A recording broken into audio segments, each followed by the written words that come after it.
It's April 16th, 2001, and we're in Boulder, Colorado, and we have the wonderful privilege of being with Ken Wilber in his home, and we're going to get to spend some time asking him some questions and listening to what he has to say. Yeah. Yeah. So, Ken, let's start out talking about the Integral Institute. I wanted to know how I was doing in general, especially on the practical and pragmatic level in the wake of what's been happening in the stock market and people pulling money out, and how that's affected what you've been doing with II. Well, you've also had, this can be a real dialogue because of the experiences you've had with Enlightenment.com, yes? Yes. There are many ways to talk about the immediate impact it had on Integral Institute. One of them is that basically we lost $100 million in pledges in about a 8-month period. And it's not every day you lose $100 million. It left me feeling a little cranky and testy. Mm-hmm. In terms of what it's actually done, the scope of Integral Institute hasn't changed. And the money itself, we still have several other pledges lined up for, frankly, comparable amounts. And we'll know how these unfold over the next year. The economic situation, of course, could not be worse. It's just a crying shame that the bubble burst during this period. A lot of companies that should have gone out of business went out of business, but it took down a lot of work that was really top-notch and didn't deserve to go out in that ignoble a fashion. So are any of your projects at II still going forward, like, let's say, the Encyclopedia of Transformation? Sure. Yeah, we're still funding that. We're still carrying the human change process core team forward. We also refer to that as the human transformation team. They're working on an Encyclopedia of Human Transformation, a complete literature review of all known forms of transformation for human beings. Because transformation seems to be a major concept that everybody talks about, but we really don't have a good literature review on what's out there, number one. And number two, the type of research. What evidence is there that any of these things that say they transform people actually transform people? And there are a lot of different ways you can at least try to look at that and get a handle on it, and we're certainly doing that. So in the meantime, though, let's say the grants that people could write to for II, none of that's happening while... No, what's happening right now is one of the main things we wanted to do with that original $100 million was to get it to as many people as possible doing work in this field, the general field of integral studies and integral endeavors. And that's one of the reasons that I started Integral Institute, was to act as a funding source for people doing this kind of work, because the marketplace doesn't reward truly integral studies at all.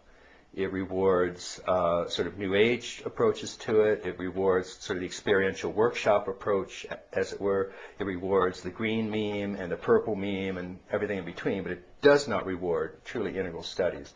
So the only way we're going to get real work done in that field is, frankly, if we have funding agencies that will do that. And then once the real work is done and the research is done, and you start producing really solid texts and presentations and articles and research, then we can create a market off of that. That's going to be probably 3 years from now. So what we've done at Integral Institute, the biggest change in our orientation happened not because of the market, but quite independent of that. It's something, a change we would have made whether the market went up or down.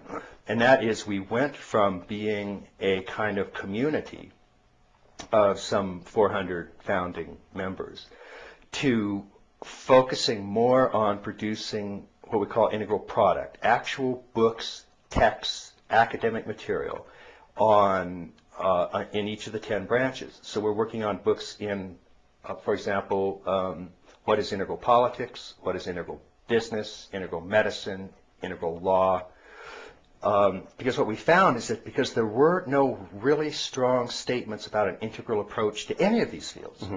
Which is one of the reasons why academics can ignore it completely. It can ignore it completely, and the other thing we found is that most people with very, very good intentions would simply take what they're doing and call it integral, when it really wasn't. They were leaving out certain aspects of the human condition that ought not to be left out, and we could demonstrate that to them, and they would say, okay, I guess what I'm doing is not integral. So before we can build community or create a market or have a web presence or have conferences, we have to produce specific texts in each of these 10 branches put together by one of our core teams of recognized scholars and researchers, saying this is our best shot as an opening statement about what integral business is, integral politics, integral education, integral medicine, integral law, integral psychology, integral spirituality, and so on. So that may answer this next question. I got quite a few questions from graduate students in different areas saying, I'm an anthropology grad student, and what do I do to try to bring an all quadrants, all level approach into my university without completely alienating the powers that be?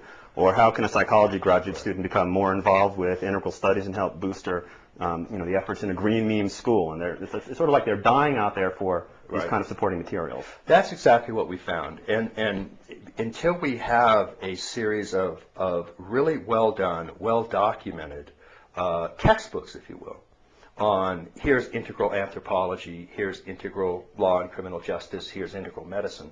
Until we have these series of statements, the field has no traction. It has no way to really move forward. Whereas if you do have a book on integral approaches to education, for example, and it's a textbook with 8 authors, and it's we plan on having these things be 300 and 400 pages long. We want to make a real academic statement to begin with. And again, this is not the final word, it's the opening word. It's our first approximation of what an integral approach would actually look like. It is truly all quadrant, all level, all lines, all states. Anything less than that's not going to be integral. And then once we have this kind of book on, let's say, integral anthropology, and the student calls up and says, I'm going to Arizona State, for example, I would like to take an all quadrant, all level, all line approach to anthropological research. My professors think I'm nuts. What should I do? When we say, well, give them this 400-page textbook, and here's 300 references, and here's supporting documents, and that will give them something to look at and respond to. And if they have criticisms of it, we'd love to hear it, because we're going to keep refining these things over the years. So, but we have to have a statement, a really strong academic statement to begin with, because otherwise the field is simply going nowhere, and it has gone nowhere in 30 years. So on top of the kind of the orienting framework that you've set up, you're really hoping to fill it out so that, I mean, the reality is that if you go into Barnes & Nobles, you find your works in the New Age section. That must be really galling. It would be, except the New Age section gets 80% more traffic than any other section. There you go. What about audio recordings of an essential Ken Wilber? One person wrote it and said, I'm not the kind of person that absorbs reading words. I need it from other modalities. Have you thought about re-going through all of your stuff again and creating a set of audio material for at least kind of the basic premises? Well, one of the things that we want to do is get into multimedia as fast as we possibly can.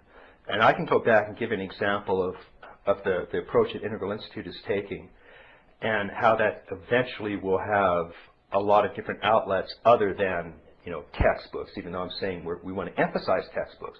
That's not going to be the only thing we're doing. So we have a core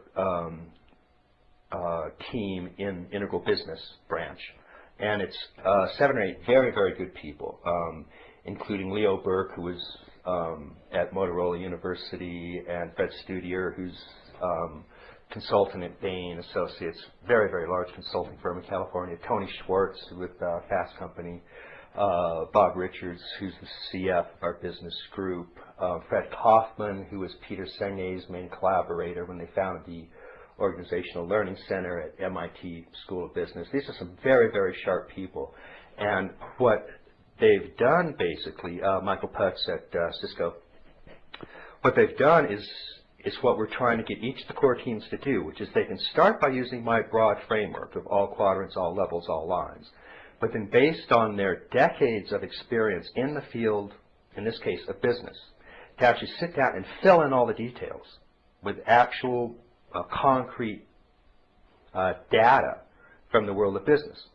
And then what they're doing right now, for example, is, and they've been meeting for almost 18 months now, is creating PowerPoint presentations of what integral business leadership looks like. And these are very sophisticated presentations. Bob Richards just gave one down at Esalen conference on integral capitalism, for example. And it was a big hit down there. It went over really, really well, and people really understood why you have to have an all quadrant, all level, all line approach to any type of integral approach to economics. And so that kind of presentation has a much better chance of helping people understand these integral approaches than, you know, the 300 or 400 page textbook. So we want to try to do a very broad range of material, from the very, very dense to the very, you know, presentable. Well, that would be in line with your general theoretical approach anyway. Yeah. I mean, hit it from lots of different angles, Right. as it were. Right. When will volume 2 of your trilogy be out? Basically, the idea was to do one volume every 10 years. Okay, so you got some time. A little bit of time, and not as much as I liked. What happened, of course, is the Integral Institute came along, and it's really took really about the last 2 years of a lot of your a lot of my time. Are you happy with your leadership of Integral Institute? I am. So you feel you're leading it? I mean, all along you said you wanted to try to lead it from the second tier way, which might look a little bit disorganized. Right. Maybe disorganized is the wrong word, but no, I think it does, because what happens is, first of all, everybody that's involved in this has been very kind of open and flexible and easygoing about it, because the fact is there are no second-tier organizations out there. So the Vatican? Huh? The Vatican? I stand corrected. And so a lot of people have a great deal of experience in OD, organizational development, with first-tier companies. And one of my main jobs is it's actually been more than a leader. It's been kind of a curmudgeon, a putting on the brake and saying, wait a minute, we can't organize this along these first-tier principles. We can't use standard organizational development material for this. We're not going to know what it looks like. Well, that's the thing. So what we do have to do is just continue to put second-tier people together in a room and have them thrash out these various ideas. And you've been to meetings. That's basically what we do with the general meetings. Is we have as many second-tier people as we can find. We put them in a room. We say, here's the topic of conversation, and see what comes out of that group. And then eventually we try to translate that into institutional forms. And so, okay, now here's going to be the infrastructure in terms of what we have set up. Now, the main thing that makes it difficult for me in any position of leadership is balancing this funding situation. And that's been complicated because, on the one hand, there's this exorbitant amounts of money that have been pledged. But on the other hand, of course, it could all fall apart, as some of it has already done. Mm-hmm. So this makes it almost impossible to do any planning, frankly, that lasts much more than a couple of weeks, because that's how often the situation changes. So a lot of people sit down and say, you know, we have to have a mission statement, we have to have a strategy for the next 6 months, and I'll go, forget it. It's an absolute waste of time to do that. And so the only friction I've really had in the last year and a half is because I have to put the brake on some of these things. I think some people think that I'm not, you know, kind of getting with the program as much as we could, but it's really not the case. The situation changes dramatically every couple of weeks, and we have to be very flexible to adapt to that, because it dramatically changes what we plan on doing.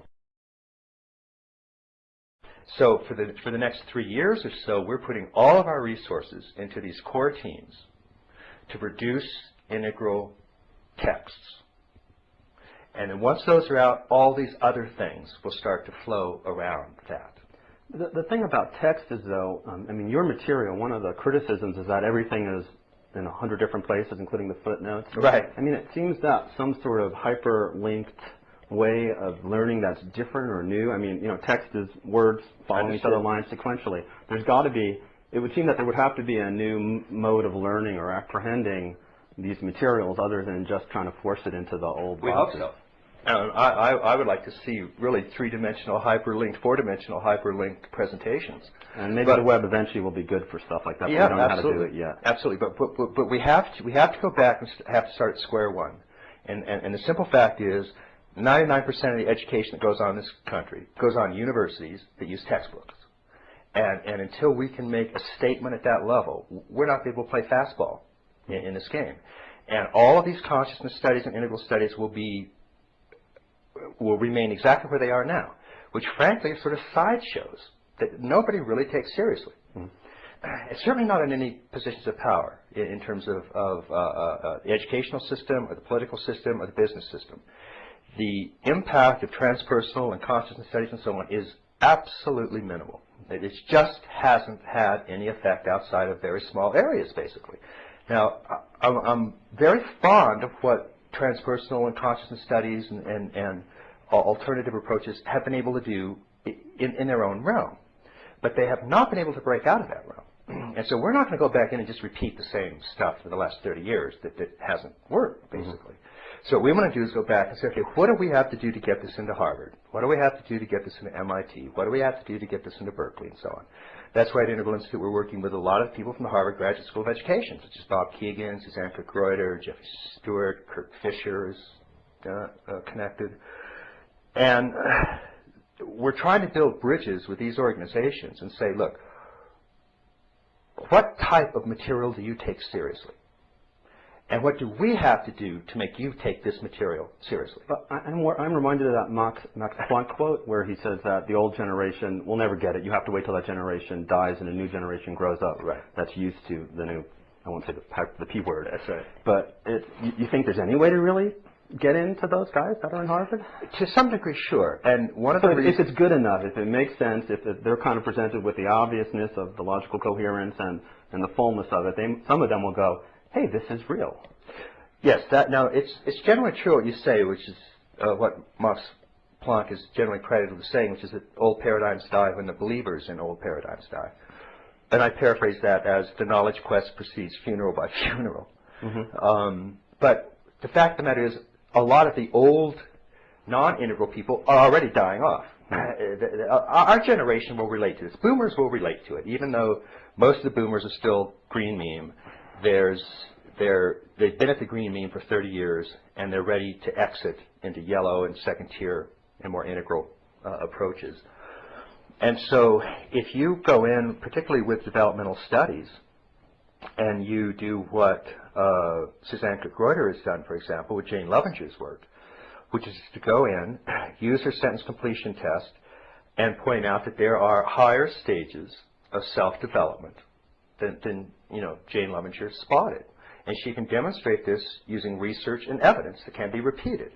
People take that seriously. She came out of Harvard Graduate School doing that. Robert Keegan, who is a member of Integral Institute, and he's the first tenured professor. They created a chair for him in adult development at Harvard Graduate School of Education. He's a very valued member of Integral Institute. And these people take what we're doing very, very seriously. So that's the kind of approach we want to do. We're not saying other approaches are bad or wrong. It's just this approaching the powers that be hasn't been done seriously enough by our field. We kind of stayed on the fringe and had our workshops and seminars and conferences, and nobody's listened to us. So we want to say that's nice, but we're going to try this other stuff too. And what we need here is research and evidence, and that's why one of the things we're doing is funding research in human transformation after we complete this literature review. I haven't seen the rewritten Boomeritis in novel form. Yeah. But aren't you afraid that by putting something out that's likely to antagonize people, rightly or wrongly, that you end up jeopardizing your larger purpose? Well, certainly, if all it does is antagonize people and doesn't mobilize or offer any way out. So who did you, in terms of antagonizing people, were you thinking of the postmodernists or something? Well, I'm thinking about, I haven't seen it Boomeritis. but when I read Boomeritis, the draft, right. It was clear that some people were going to get ticked off at you. Right. And if academia is also melded with the people who will get ticked off, and what you're trying to do is work your way into academia, this would seem to be a little bit of maybe self-sabotage. Yes, if that's all it did, I would agree. That's quite right.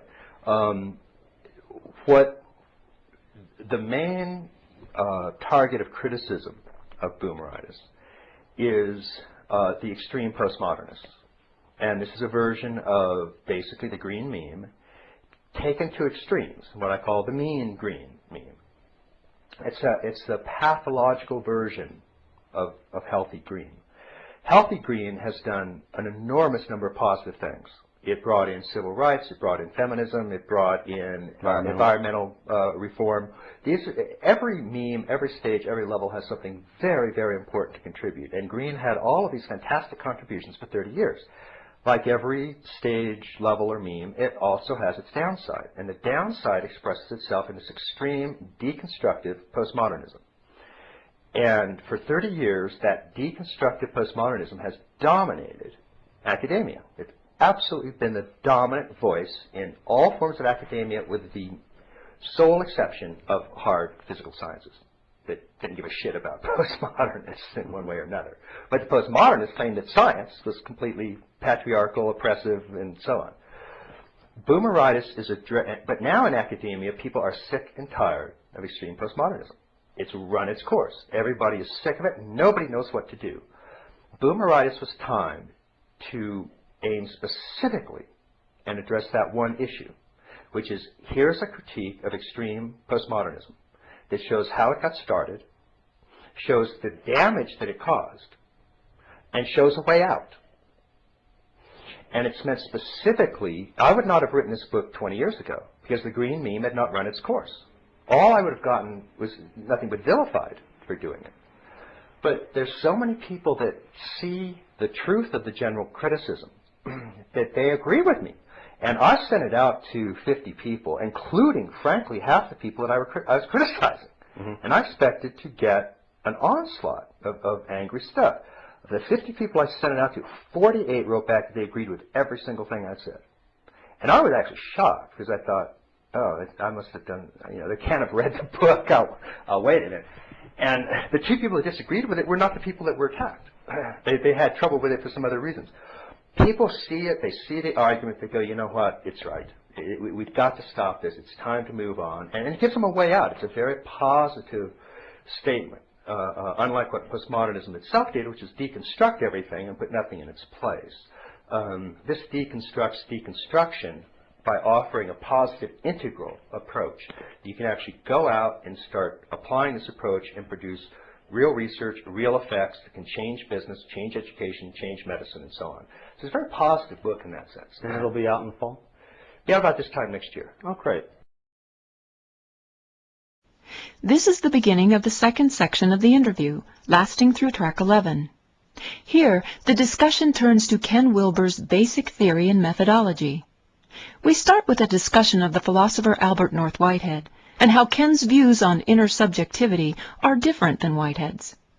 We then cover a variety of ground, from what Ken calls the two truths doctrine, to reincarnation, to the general way that Ken always tries to incorporate as much that is true from as many sources as possible. Okay, let's switch tacks, if we may, and talk a little bit about different theoretical aspects of your work. The first one is, I've been reading some of the stuff on holons and intersubjectivity, and the disagreements and Whitehead and Quincy and prehension and all this stuff. Right. And I'm not very versed in this stuff, but as I read it, it almost feels to me like this is heading towards, the scholastic arguments about how many angels can dance on the head of a pin. Right. Seems like there's no way to prove any of this at this point, and yeah, maybe you could get a theory that was a little bit more balanced and elegant, a little bit more in line with Occam's razor, but it seems to me that this could be kind of a theoretical cul-de-sac where you, for example, could end up spending a lot of, your time arguing about, the prehension of quarks, and it's like, who the hell knows? Right. What's the point of all this? Well, I think that's a good point. But I'll give you one example of why it's not just how many angels dancing on the head of a pin, and why Whitehead does not have a truly transpersonal, spiritual understanding of inner subjectivity. Whitehead pointed out that in the real world, there can be no simultaneity for two different subjects. In other words, your subjectivity and my subjectivity can never be co-present with each other. And his reasoning went as follows. By the time I say something, and it gets to you, so that you perceive my present, it's already passed. Sure. So for Whitehead, memory and perception are basically the same thing. There is no simultaneous now for any two subjects anywhere in the universe. Now, in the manifest realm, he's right. Unless you're going to start postulating faster than light information transfer, in the manifest realm, there is no simultaneity for two subjects. Now, what that really means is there's no real intersubjectivity. All we're really dealing with each other is memories and shades of the past. We can never be present for each other in any radical, true sense. So monads? Huh? In effect, monads? Monads, windowless monads in a certain sense, but for Whitehead, the subject prehends an object, so it's relational. But the two subjects together, one subject cannot prehend its contemporaries, only its ancestors. So there is no simultaneity for Whitehead. Now, I agree with him in the manifest realm that that's correct. And neither De Quincey nor David Ray Griffin nor any other Whiteheadian disagrees with Whitehead on that. They're stuck with the fact that they're... Well, that's a great segue for this question asked by a fellow named John Silas, who I think you might know. And let me just read this one. The issue I circle around most frequently and find increasingly difficult to reconcile concerns the relationship between the nature of philosophical and intellectual inquiry and the Buddha mind, prior mind, or the true nature of the mind spoken of as the point of realization in many of the non-dual traditions, including particularly Dzogchen. Namkhai Norbu, probably the world's most renowned Dzogchen teacher, states that although philosophies come and go and intellectual answers rise and fall, they are transient, distracting, and do not lead to any kind of satisfactory or worthwhile understanding. Rather, genuine knowledge and its resulting liberation arises from simply observing the mind and body and the energy of which they are composed to identify the mirror condition beneath. How then might this be reconciled with both the direction and purpose of your developmental model, if at all, and what are the consequences in your view if these perspectives do not, in fact, coincide? Many thanks and much love to you, John Silas. Excellent points, and again, that's why we have to come back to, the only way we can answer that is to again rely on the two truths doctrine, the notion that there is a relative truth in the world of Maya and manifestation, but that underlying all of that there is an absolute or an ultimate or a non-dual truth. And when Namkhai Norbu is talking about the nature of the mind, he's talking about absolute truth, ultimate non-dual truth, which is the truth of one's ever-present awareness, moment to moment. That can be investigated quite regardless of what your philosophy is or your psychology is and so on. Just shut up and look. Shut up and look. And that's the basic fundamental instruction for the non-dual schools. It's just shut the fuck up and look. It's the injunction that you can test. The injunction carries, it's a little more specific. The ultimate injunction for the non-dual realization is, there is not that you can get to a state where you have a non-dual awareness, but that there's something about your state right now that is already 100% aware of it. Right. So all we're going to do is keep pointing to it until you see it. We're not going to bring anything into existence that isn't already here 100%. If you hear my voice and see the table and you're noticing sounds that are going on, that is the enlightened mind. That is 100% of the enlightened mind. The only reason you don't go, wow, I see it, is that you're too distracted by the objects that are occurring in that mind, moment to moment. Right. So you focus on the objects passing by, and you forget who the actual seer is or the witness of these objects. And so that appears that it's not present, but in fact it's ever present. But it doesn't mean that we can therefore ignore truths in the relative realm. And there are two reasons. One, even though ever-present awareness is by definition ever-present, it's present in quarks. It's present at every stage of development.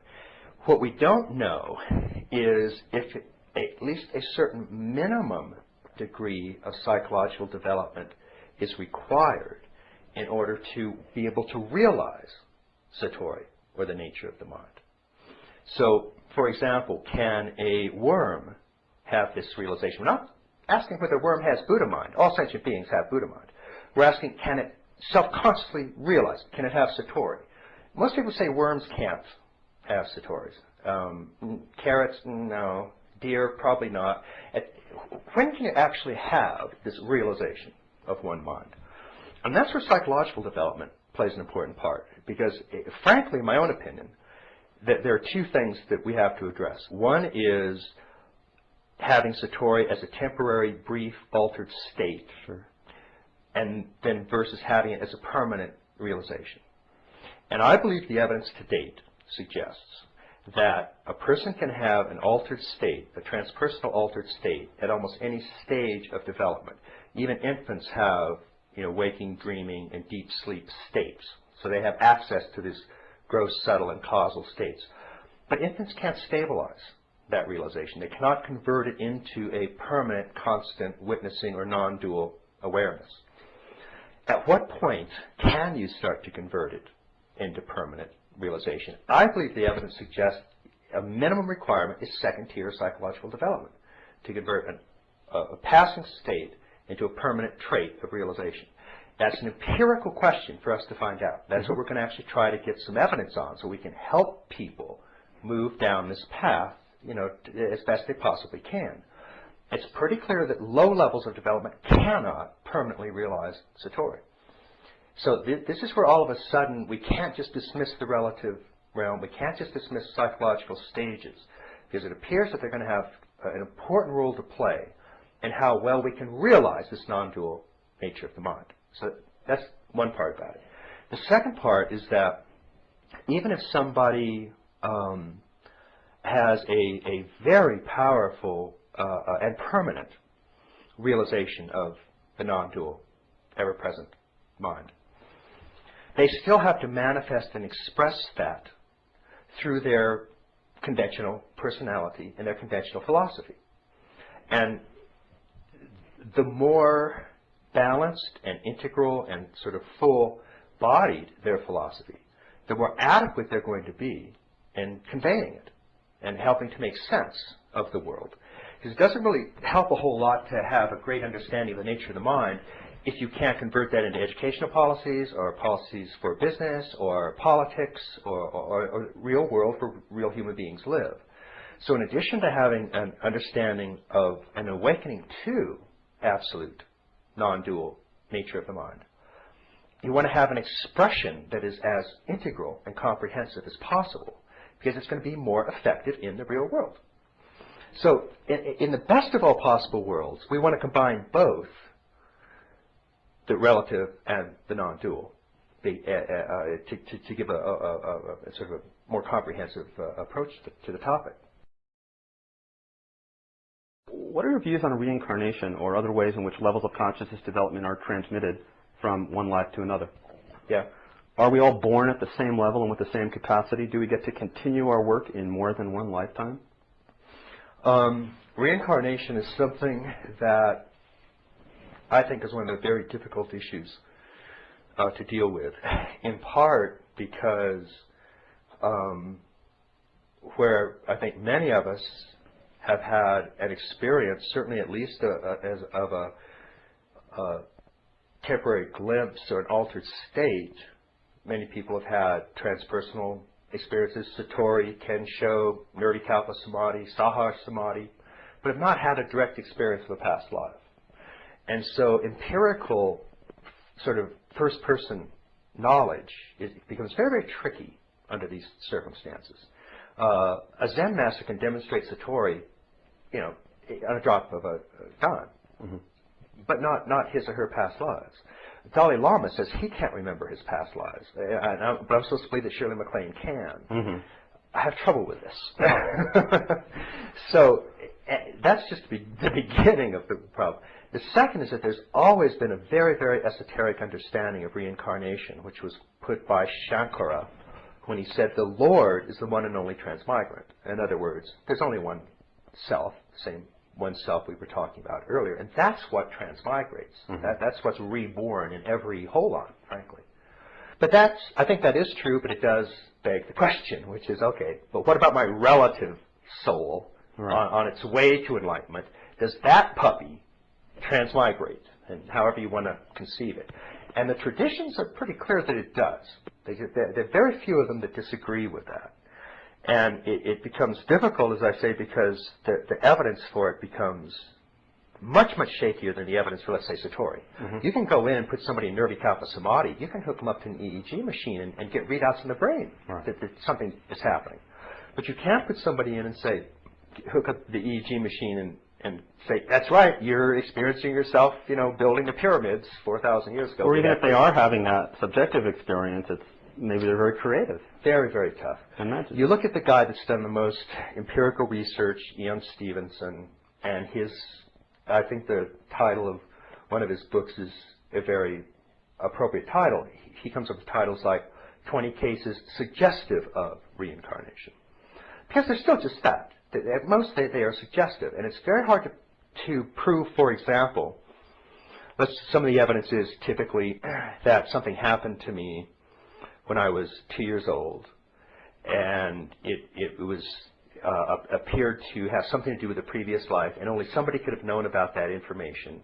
And then they checked on that information and found out it was true. Now, on the one hand, and that seems to indicate that I was reborn. But on the other hand, whoever had that knowledge, I could have just read their mind with telepathy. Right. Once you allow non-physical existence, right, it's very hard to narrow down just what version of ghosts you're getting. Like when they came up with the title GESP or General ESP to talk about all the different types of things, the precognition, or are you directly getting it from someone? Exactly. It becomes very hard. Very hard to pin down. Charlie tried to spend a good time explaining that. And right. Charlie's done terrific research in this area, and he'd be the first one to tell you it's just damn hard to pin down once you open up the Pandora's box of that kind of existence. Aurobindo added another kind of twist that I always thought made a certain amount of sense to me anyway, which is that the soul, in order to endure the rigors of transmigration, has itself to be fairly highly evolved. Otherwise, it just dissipates on the shock of the re-entry or whatever. Well, that would almost be like some of the modern magical theories where they say you don't actually achieve a soul for real until you've done a lot of work and you stabilize. Yes, I think that's the general idea of what's coming across here. Theoretically, that makes sense to me. Theoretically, I believe that the soul does transmigrate, that it continues to do so until it has permanent access to causal states. I theoretically believe that the Bardo realm, that the transmigration occurs, is the same as the subtle or dream state. It's classically or traditionally maintained that if you can, for example, permanently access lucid dream state, that you can control your dreaming intentionally, then when you die, it's the same process. You go through a dream state and you can control your rebirth. The same process, because it's the same state. And if you're conscious during the dying process and remain conscious into the Bardo realm, then you can to some degree select how the rebirth process goes. I think that makes theoretical sense. If you get to the point where you have permanent access to causal or formless state, you have a further choice given you, according to the traditions. You don't have to come back at all. You can simply remain in the formless, nirvanic state and not be reborn. That is clearly the aim of Theravadan tradition, is to get off the circle of samsara entirely. By the time you then add the non-dual traditions, they replace that with the notion of bodhisattva, which is, whether you're enlightened or not, you're coming back. You're coming back to help the rest of us who are still here. All of those make theoretical sense to me. I don't have the kind of empirical evidence for them that I do for Satori, or Nirvikalpa Samadhi, or Sahar Samadhi. But I've had a direct experience of that kind of thing. Many people have had direct experiences of Nirvikalpa Samadhi, whereas very few people have had a direct experience of going to the Bardo realms and being, past lives of 20 and 30 and 40 lifetimes ago. Other than some of these near-death examples. Well, and that's fine too. Again, it gets a little dicey in terms of how you're actually interpreting it. The near-death experience, to me, though, is not really evidence of reincarnation. It's evidence of these higher states that you can access. And if you actually look at what they're tending to do, it's not very different from accessing Savikalpa Samadhi or Nirvikalpa Samadhi or something. It's a direct experience they're having, and they come back and they tell you about that direct experience. It doesn't prove that they were reborn. The same as having Satori doesn't prove that you were reborn. I'm just saying it's a different type of evidence. It's much, much harder to get the transmigration evidence. Got it. So all the things I gave you make theoretical sense to me, but I myself have never experienced a past life. Whereas the other type of evidence I'm mostly working with, Nirvikalpa Samadhi or Sahar Samadhi or Bhava Samadhi, there's direct evidence for that. Many of us have experienced those. We have EEG things showing that something's going on in our brain.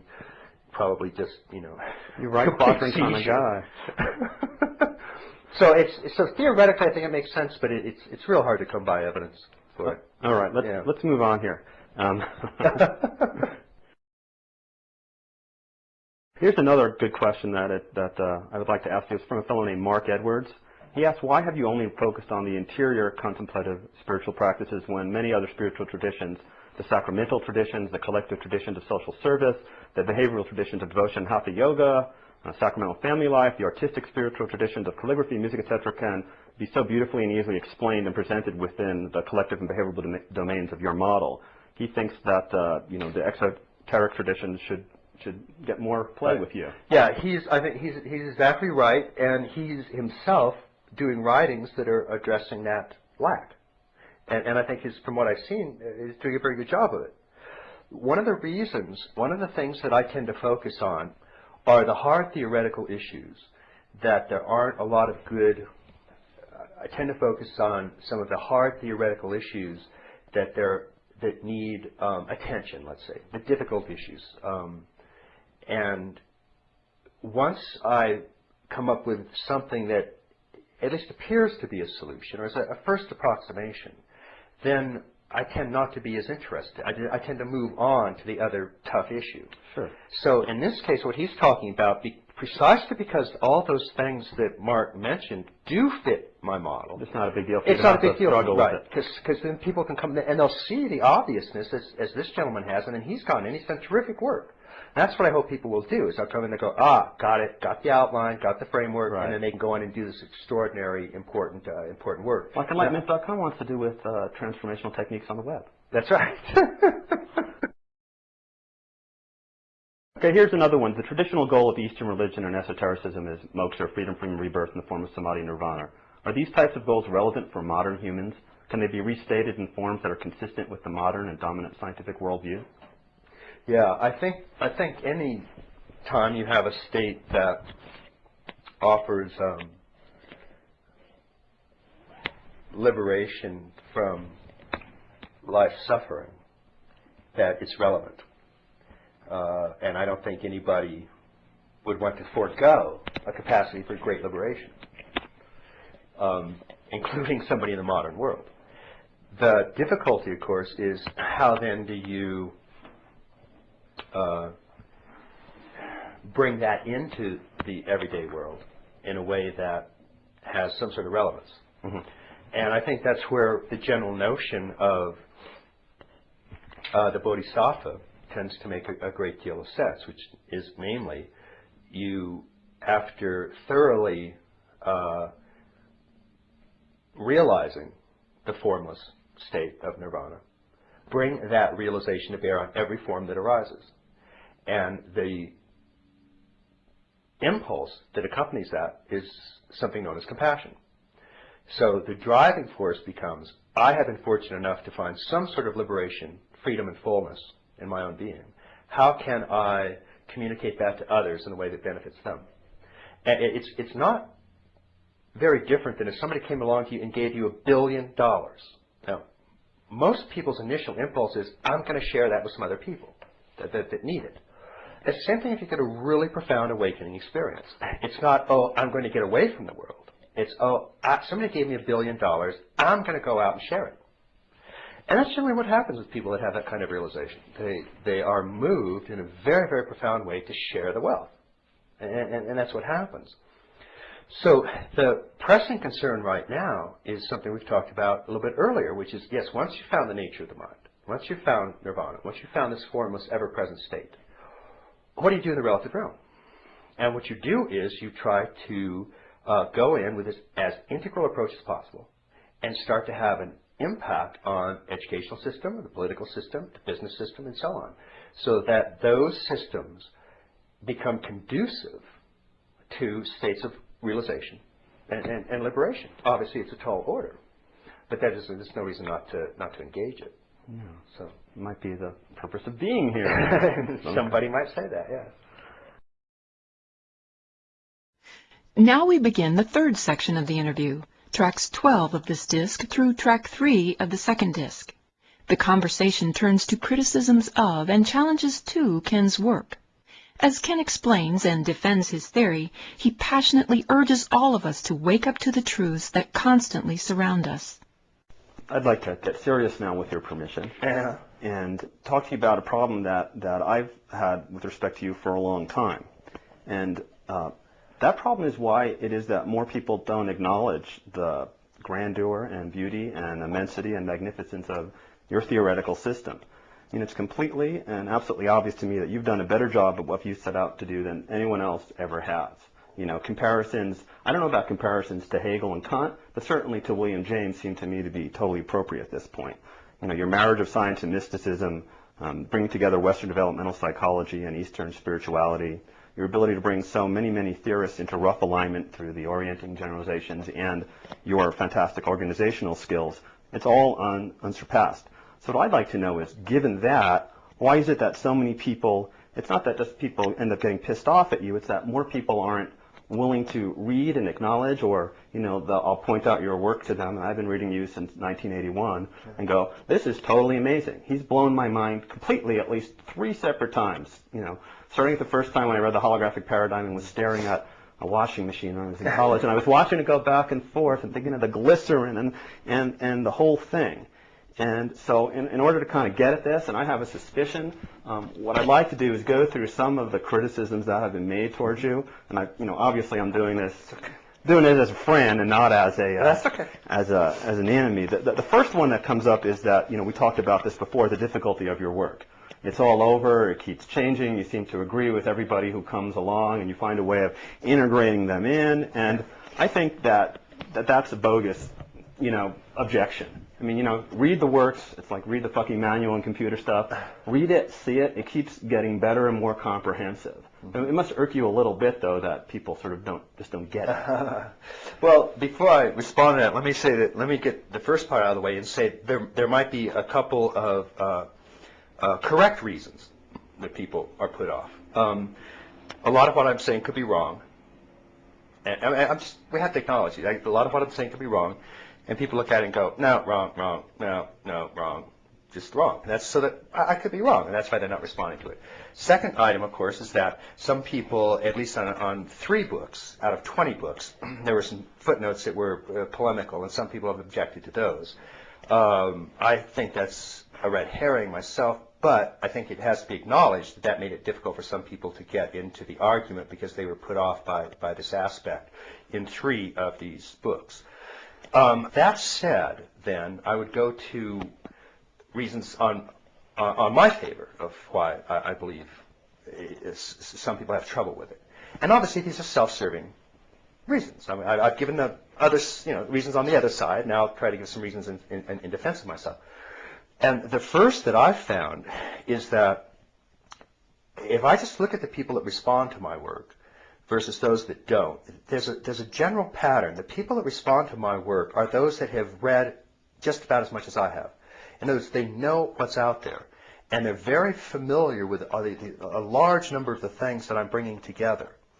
And so they realize the importance of including all these various types of approaches and systems and ideas and try to bring them, under one umbrella. But you're providing a better map than anybody else. That kind of thing. But it's people like Mike Murphy, who himself, has done comparable kind of stuff. Somebody like that will look at it and just get every single sentence from beginning to end. I mean, he just completely groks the whole thing and then adds stuff to it along the way. Most of the criticism I get come from people that I think haven't done enough homework to realize why some of these things need to be included.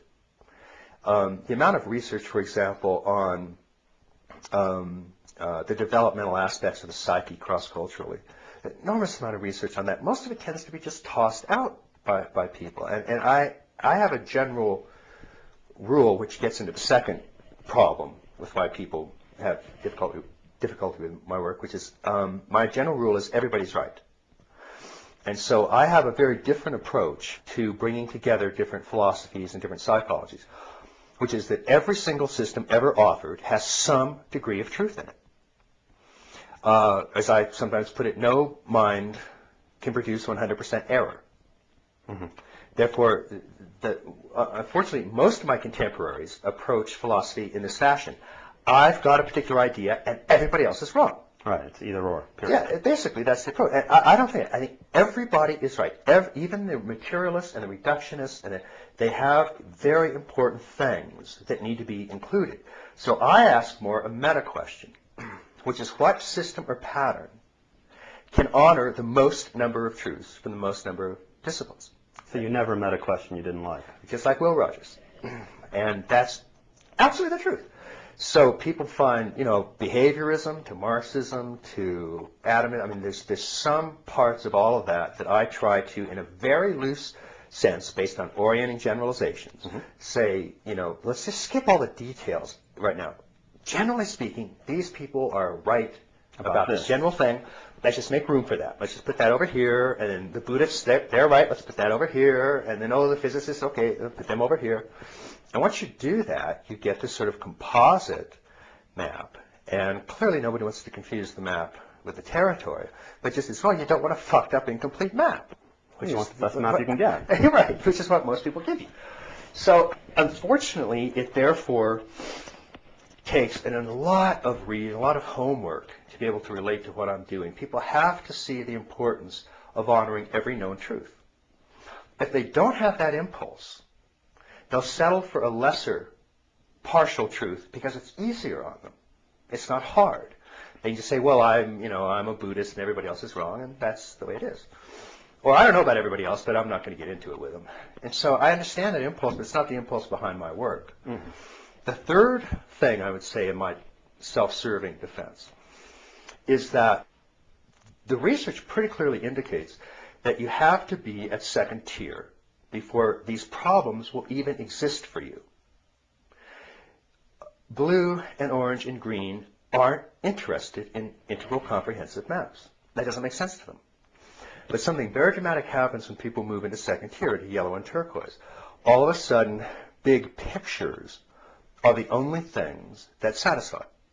Because there's a comprehensiveness, there's a fullness, there's a drive to integrate and to honor and to include all these various approaches and systems and truths. Or once you've left the farm and seen these other things, you can't go back. No. But again, run the demographics. Less than 2% of the population's at second tier. I've always been writing for those people. That's not a big audience, relatively speaking. So those are my three self-serving reasons for it. I would have to say though, that I've been really gratified how in the last 5 years this stuff has caught on. And now, the books are now, they sort of blow my own horn, they're now in close to 34 languages. All right. We just went into Slovenian, Slovakian, Estonian, Latvian, Serbian. Apparently they're reading now that they've stopped raping and killing. Slovakian, Serbian, Bulgarian. So with 20 books and up to 34 languages, I'm the most translated academic writer in America. And you're kind of cute, too. It's kind of cute, yeah. No, you are. Yeah, that's kind of fun. And it's, we've got a sitting president and sitting vice presidents endorse this work. I mean, it's come a long way. It's really come a long way. Okay. And I see it sort of, the signs of it increasing are really happening quite rapidly, actually.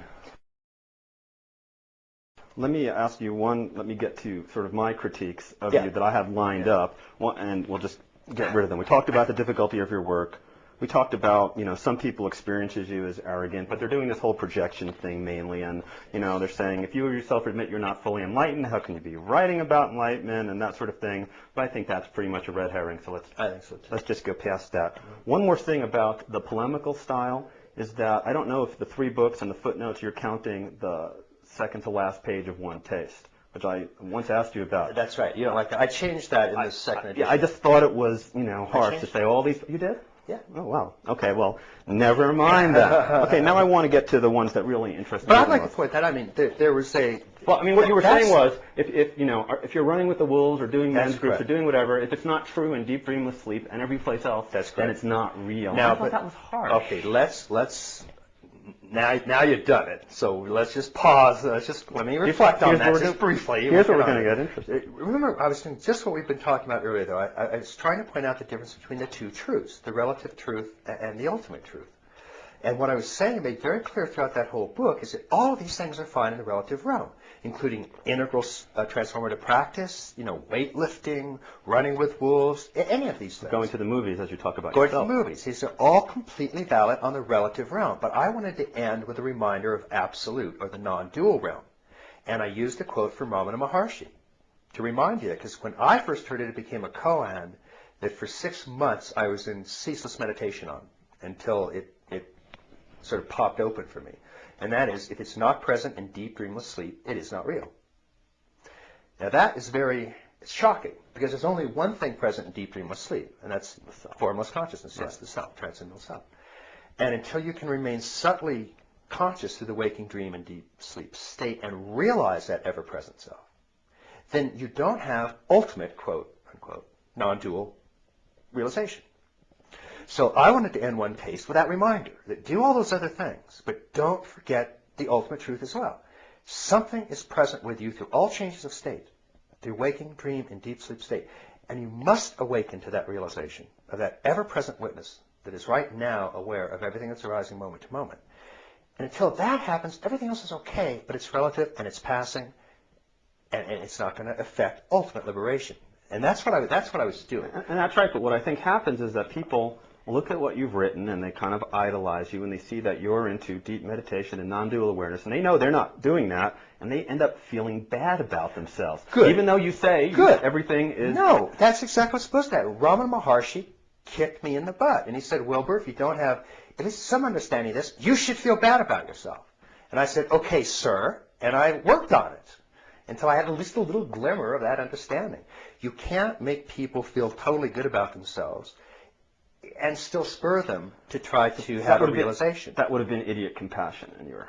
In a sense, yes. Now, what I did do, because I was a little surprised when you brought that up, but anytime somebody brings up a section and says, this is mean-spirited, or this is unfair, or I don't like it, go back and do it. So I went back for the revised edition and wrote several sentences in trying to indicate what we're talking about, to sort of soften that section. So, well, thank you. Yeah, well. All right, let's move on to a few philosophers. John Stuart Mill said that he would rather be Socrates dissatisfied than a swine satisfied. Yes. And the way he knew that that was true is that he asked people who had both experience, people who had debauched lives, and also people who studied, the same person who then studied philosophy. In your case, my belief is that you haven't studied, for example, full-on nature mysticism. You haven't experienced it. From what I've read. Let me finish here. Right. And that what happens is that once we get to the transrational levels, and you talk about nature mysticism, then deity mysticism, then formless, and then non-dual, how can you know that you're not merely projecting what you've studied and the people who you're most enamored in, and then you've ended up producing this wonderful theory that once we get to the higher state says it's this way, this way, this way, when, I'm pretty sure that they haven't and you haven't, I mean, how do we know that the highest beings on this planet aren't, some wild shaman somewhere now or in the past who have done stuff we just don't have any idea of, and that their, ultimate states are just so, or maybe maybe it's still not hierarchical, maybe they're just incommensurable, maybe they just don't line up. And how do you know that the non-dual meditative thing isn't just your projection here? How could you know? See, I have several funny lines that I'm not going to give because they won't translate very well to print. I'll try to just give us a straight answer. Although I'm chortling inside, I'm so humorous to myself here. It's a very good question, and that's exactly right. And let me be the first to say that based on what I try to do in my writing is present evidence. And if there isn't evidence for something, then I try to shy away from it. I think that's why. Even when I went back and was editing the collected works, about 95% of everything I've written I still stand by, because it was based on evidence at the time, and the evidence still holds up. What I found that would happen in my writings is I would just continue to expand it into other areas that I hadn't dealt with. But even the earlier books are very, very solid because it's based on a certain type of evidence and a certain. I try to be very careful about following the evidence, phenomenological, scientific, or spiritual experiences. Sure, you're an empiricist, whether it's in the physical world or it's intersubjective hermeneutical verification. As long as we use that in the sense of immediate experience and awareness, and not in the sense of sensory awareness. You're a scientist, Ken. It has to do with subjectivity, but you are a scientist. Yes, also hopefully art, morals, and science, and hopefully I'm all big three. I'm hoping not to get pigeonholed as a positivist, which Jorge Ferrer does to me, so I'm not going to let you get away with that. But we do try to look for evidence, definitely. And in this case, the general, there are several lines of argument. One of the most classic used by the traditions is the so-called Chinese box, which is if one state has access to the other state, but not vice versa, then you're probably dealing with a higher state. The three great states that all human beings have access to are waking, dream, and deep sleep. Generally speaking, those are also called gross, subtle, and causal. When consciousness has an expansion in any of those states, you get a different type of mystical feeling. In the gross realm, which is held to be the lowest ontological realm, the gross realm is that which is defined by sensory perception. And frankly, it includes nature and Gaia and anything you can see in the waking state, generally speaking, based on the sensory motor perception. An expansion in the gross realm produces what we call nature mysticism, and it's an expansion with the entire sensory motor world, moment to moment. That's a very high state. As you know, in my own system, it's like 10 levels, it's number 7 or so. It's what Plotinus called the world soul. Right. Most of the people that acknowledge that have 2 or 3 higher states, including Aurobindo and including Plotinus, including most of the traditions. And they arrive at it being a higher state because once you have had an experience of the gross realm and being one with the gross realm in nature mysticism, when you then enter the dream realm during sleep, for example, or in Savikalpa Samadhi, the gross realm is suspended. So in the dream state, there is no Gaia, there is no physical, empirical nature, material world. You're instead in a world of luminosities and images, non-material images. And this dream state is held to be, if you then have an expansion of consciousness in the subtle, then you experience generally something known as deity mysticism, which is a oneness with beings that are not merely in the physical realm. Now that being can include the oversoul itself. It can include yidams. It can be becoming, one with Christ or angels, or yourself becoming a Dhyani Buddha, Sambhogakaya realization, for example. And what tends to happen under those circumstances is you also start lucid dreaming. So you have access to both the waking state and the dream state in consciousness. If consciousness continues to grow into the deep sleep or formless realm, then that experience is there's no gross realm present. There's no nature, no Gaia, nor is there any subtle realm present. There are no deities, no angels, no luminosities, no nothing. There is only causal formlessness, vast, unbounded consciousness as such, without an object. That's held to be a higher state because, generally speaking, they unfold in a way such that you can experience subtle states without experiencing causal permanence, but not vice versa. So in other words, if I'm permanently installed in causal witness, then by definition, I'm witnessing everything that's arising constantly. I'm aware of the gross realm of nature mysticism when it arises. In the dream state, when nature disappears, I am now witnessing the subtle realm. And then in the causal realm, I remain as the witness when no objects arise. But I can't have an experience of just the gross realm. In other words, be just a nature mystic.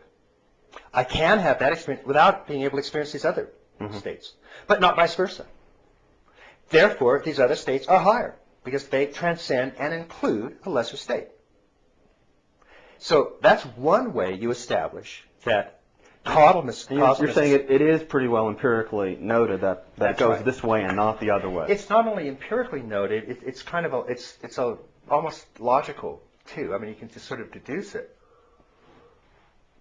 As I say, for example, you can have access to subtle states without having access to permanent causal witnessing, but not vice versa. If you're permanent causal witnessing, you have access to subtle states by definition and by the fact that you're witnessing everything that's arising, including all the subtle states. And the only way for people to know that what you're saying is really true is to experience it. Right. That's correct. So what you try to do is give kind of the argument of the Chinese boxes saying that, look, experience shows us this, number one, and number two, there's a logical coherence about it. Even though these states themselves transcend logic, the fact is you can achieve one without the other, but not vice versa, and that not vice versa constitutes a hierarchy of unfolding. And the traditions certainly generally maintain in terms of Nirmanakaya, Sambhogakaya, Dharmakaya, gross, subtle, causal. And I happen to believe that evidence supports that. There are other types of states that don't show that progression. And they're just equivalent states as far as we can tell. And generally what happens is in the subtle realm, for example, you can have all sorts of different types of subtle experiences. None of them seem to be particularly higher or lower, and you can have some without others, and there's no stage conception. Not everything occurs in stages. I say roughly in my own model about 1 out of 3. Stage conceptions covers about 1/3 of what's going on, but they're almost always left out because people don't want stages hem them in, and nobody wants to be hemmed in, so they just toss all that stuff out. So do a little boomeritis kind of thing going there. Yeah. But a lot of stuff doesn't occur in stages, and it's certainly true with various types of waking state mysticism or nature mysticism. All sorts of variations occur there. The shamanic state actually tends to move from nature into subtle. It does have some subtle Sambhogakaya mysticism going on, particularly when you have journeys to the upper world and underworld. Even though they do tend to have kind of a nature imprint, in many cases they're getting much more into subtle luminosities, and even Kundalini experiences tend to happen. But the formless state tends to be not often understood in shamanism. And a religious experience is not understood very well in shamanism. And then I make a classic distinction, which is unless you've gone through the causal unmanifest, you can't really have a true non-dual state, because the actual non-dual state is the union of pure emptiness with all form.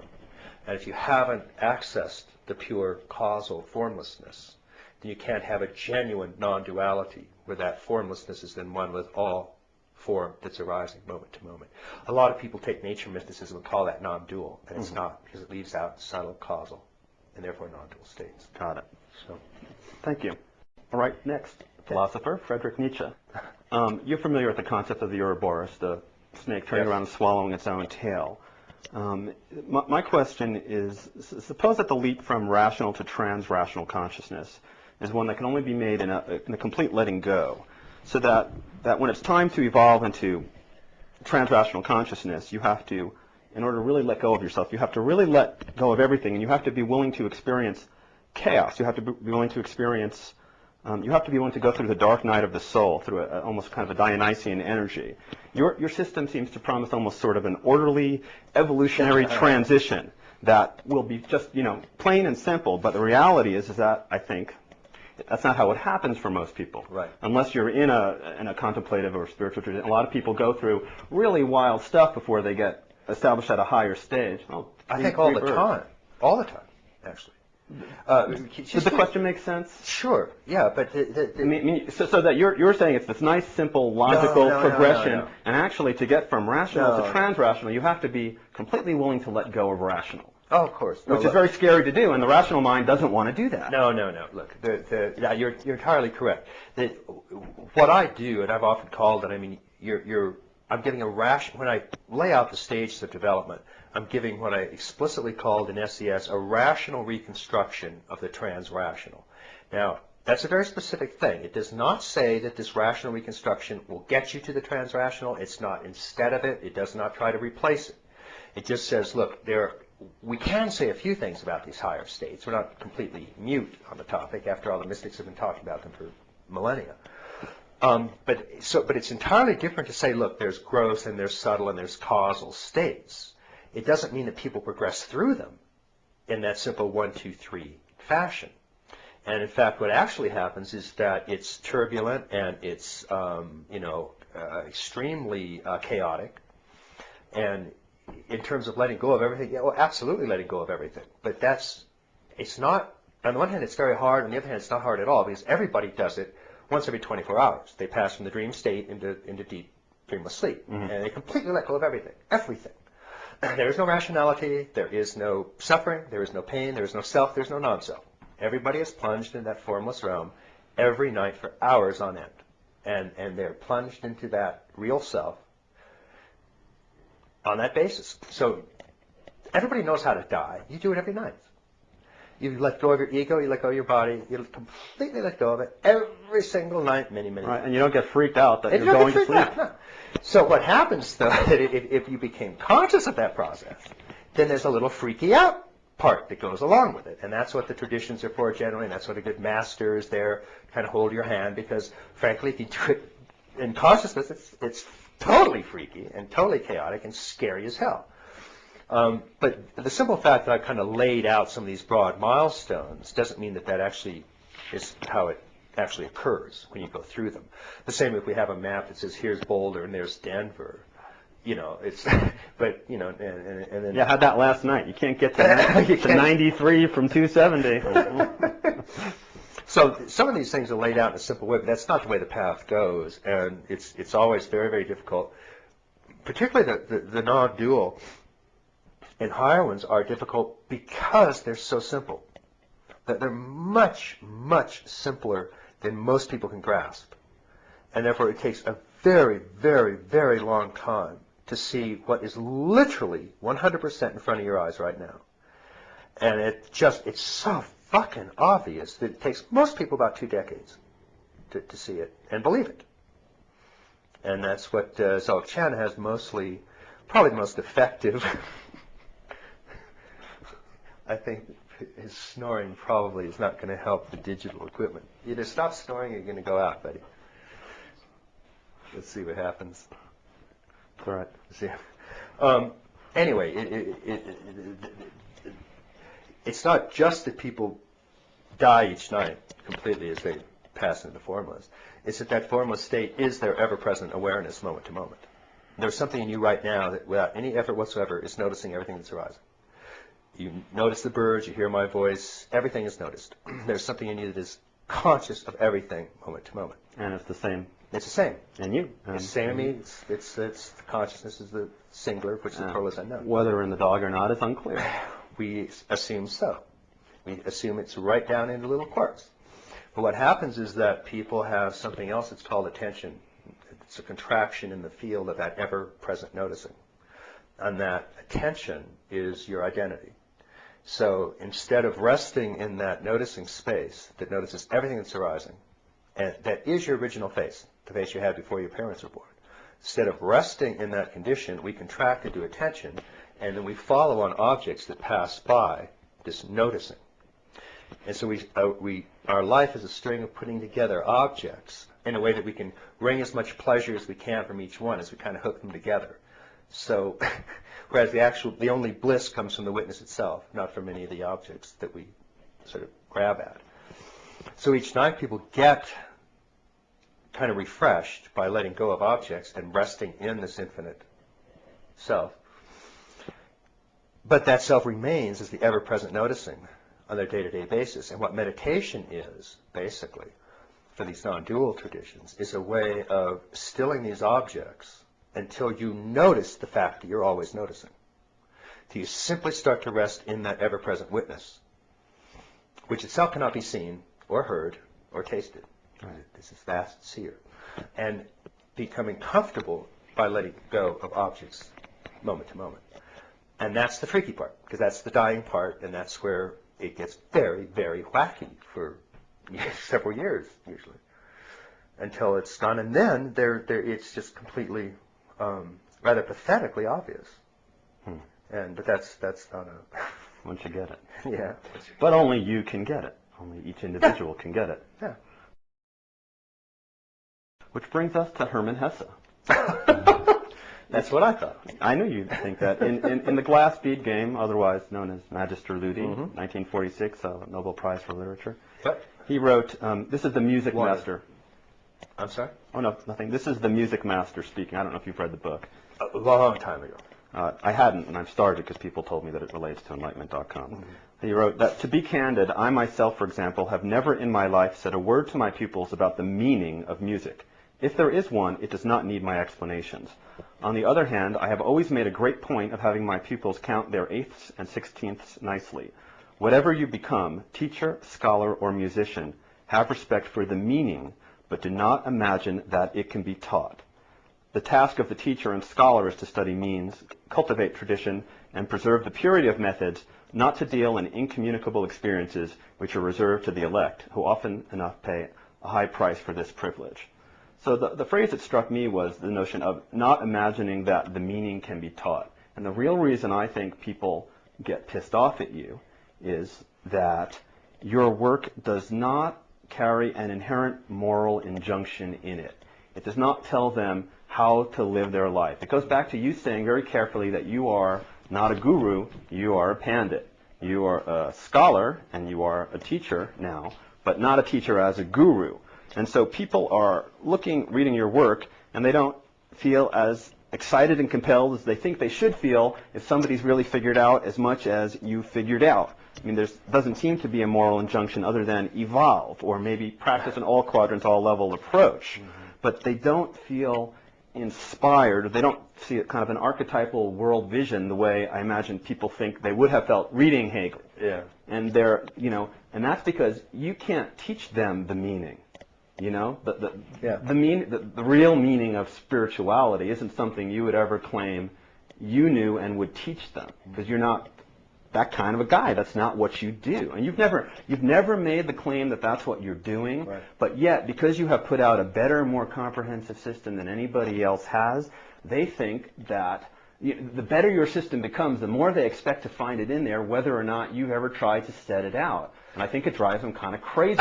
And that's why they're assuming if you're really who you seem to be and have done what you seem to be done, then they would read your work and get inspired in a different kind of way. Now, I myself, when I've read some of your poetry, I actually like your poetry. I've gone blissing out into some altered states, really struggling with the notion of the witness, or even when we were talking before, for a short period of time, I, uncontracted my contraction of consciousness, and I was, maybe getting it a little bit. But that's kind of a personal interactive thing, and I'm lucky enough to know you and be here. But when people read your work, I keep making this point again, but, whatever you become, teacher, scholar, and musician, have respect for the meaning, but do not imagine that it can be taught. Yeah. Well, you teach people to count their eighths and their sixteenths very nicely. You are really good around scientific method and showing what you're doing and about being empirical and about showing people where they're leaving stuff out. You do that stuff, fabulously. I mean, I think you're right on with Hesse here, but that thing about teaching the meaning, it's there because it's everywhere, and that's what you're pointing out. But they want it, I don't know, spoon-fed or something like that. It's a tough one. I certainly hear what you're saying, and it's, again, also, it's one of those areas that, of course, you can't win. If I actually did what they were saying, people would say, he's trying to control the meaning and shove it down my throat. Mm-hmm. So if I actually succeeded in doing it, I would get criticized, and if I don't do it, I get criticized. And I think because what happens is something, in a sense, what you're talking about. What you can basically do with any of these, and ultimately all of this work is just really comes down to pointing out instructions. What we were doing, pointing out the witness, pointing out the non-dual state, because these are things that are ever present in people, and it doesn't take any development to have an access to that, because it's something that's completely 100% ever present. It's not a change of state. It's that which observes changes of state. So, on the one hand, when people kind of read my work, there isn't a person that will get very excited about it, because it does tend to carry a kind of imperative, which is to somehow start applying this. And in that sense, the moral injunction is, in the relative realm, the moral injunction is to the best you can be all quadrant, all level, all line, just because that's a more comprehensive mode of understanding in the world, and it has the less marginalizing tendency than any other system, because it tries to embrace all known truths in a friendly way and say all of these truths are important. And you're even okay with translative and not transformational. In a sense, that's fine. It's if you're going to translate the world, do your best to do it in as comprehensive and inclusive a fashion as possible. That's the relative injunction. The ultimate injunction is wake up. And so what I generally do is alternate these in the writing. And what you call the poetry is, when I particularly started this with SES, and I've done it in almost every book since, is I'll give sort of some of this elaborate, all quadrants, all levels, all lines, but at some point I'll say, okay, now forget all of that. I mean, and what's aware of all of that? And there are pointing out instructions for the witness and the non-dual or saha state in almost all of these books. So what I'm trying to do under the circumstances is cover the bases, if you will. Trying to say, look, the real thing here is you need to wake up and to your original face and your real self. And then you need to translate that into the real world in as comprehensive and inclusive a fashion as you can. Because even though realization itself is formless and ever present, you don't want to translate that formless realization into some narrow, petty, small philosophy. Mm-hmm. And many people do that. Or an obsession of any kind. They do. And it's unfortunate because it's not a healthy way to express realization. And so I find even teachers that have a wonderfully strong, powerful realization often don't have a very integral philosophy to embrace it. And they end up supporting some really rather narrow, petty ideas. Right. And not through mean-spirited or anything like that at all, but formless realization doesn't carry information about the world of form. That's why the person said that, what do I know how to do that Buddha doesn't? And I said, drive a Jeep. And it wasn't just a throwaway line. The point is there are truths in the manifest realm that you have, even if you're awakened to nirvana, samsara evolves and changes. And you have to take your nirvanic understanding into the world of samsara in a more comprehensive and up-to-date fashion. And so even for a Buddhist, there's nothing in Buddhist treatises on kidney transplants or computers or automobiles. Nirvana has to be adapted to the changing circumstances of samsara. It has to be expressed through that. So I have two injunctions. One is wake up to nirvana. Two, express it in an integral samsaric philosophy.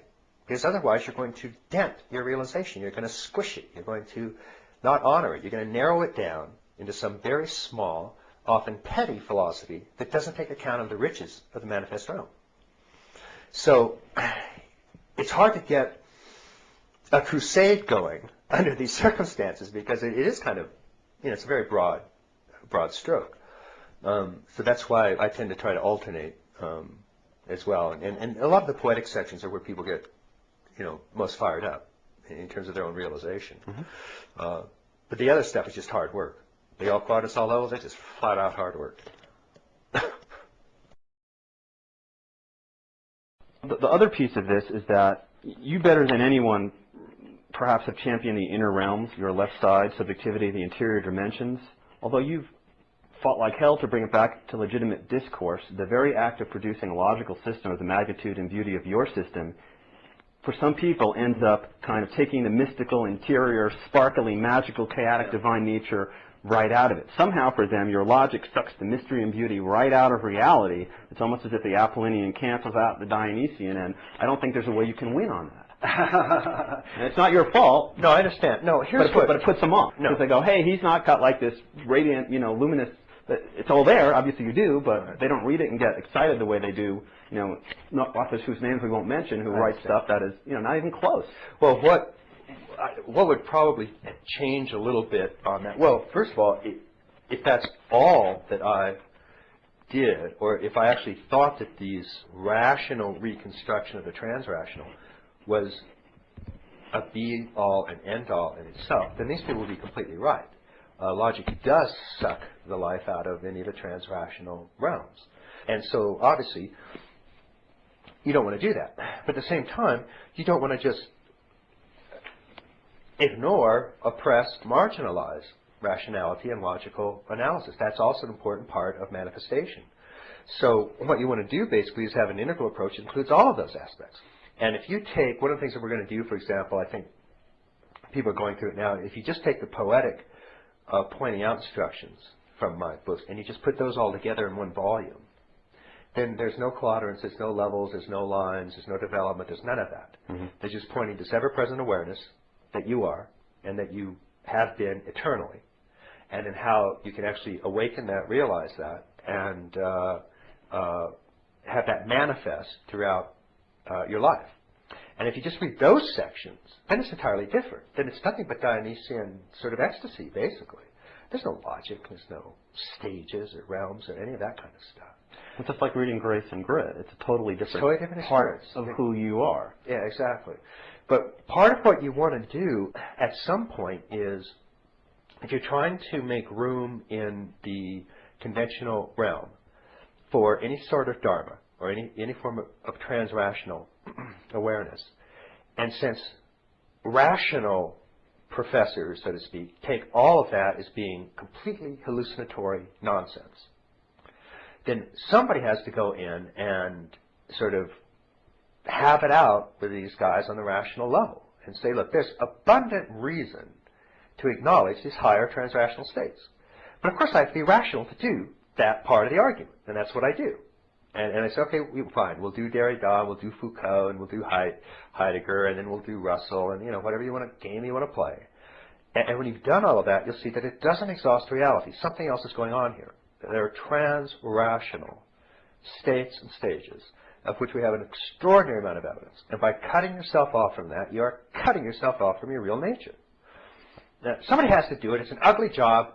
I've decided to step in and do my best on that part. But it doesn't mean that I think that's the only thing you have to do. And frankly, it's hard. I'll be glad when I don't have to do that anymore. It sucks. I just want to write mindless poetry and bad novels. and I can too. Yes, I know. I can write as bad a novel as the next guy.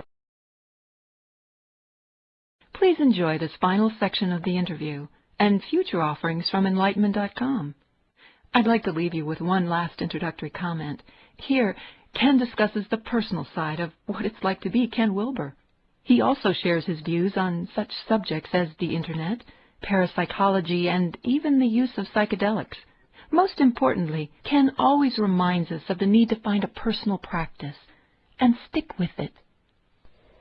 Well, that's a nice segue here for me to ask you just a few personal questions that I wanted to ask you. The first was, why you? Since we were talking about it, comparisons to Hegel, the Einstein of consciousness, even if they're only half right, how do you feel about the fact that, you're the world's most influential and popular psycho-spiritual theorist? How does it feel to have so many people reading, absorbing your words? I mean, is it heady? Do you just think of yourself kind of like as a normal guy with a dog that snores, or is it hard not to get inflated? Yeah.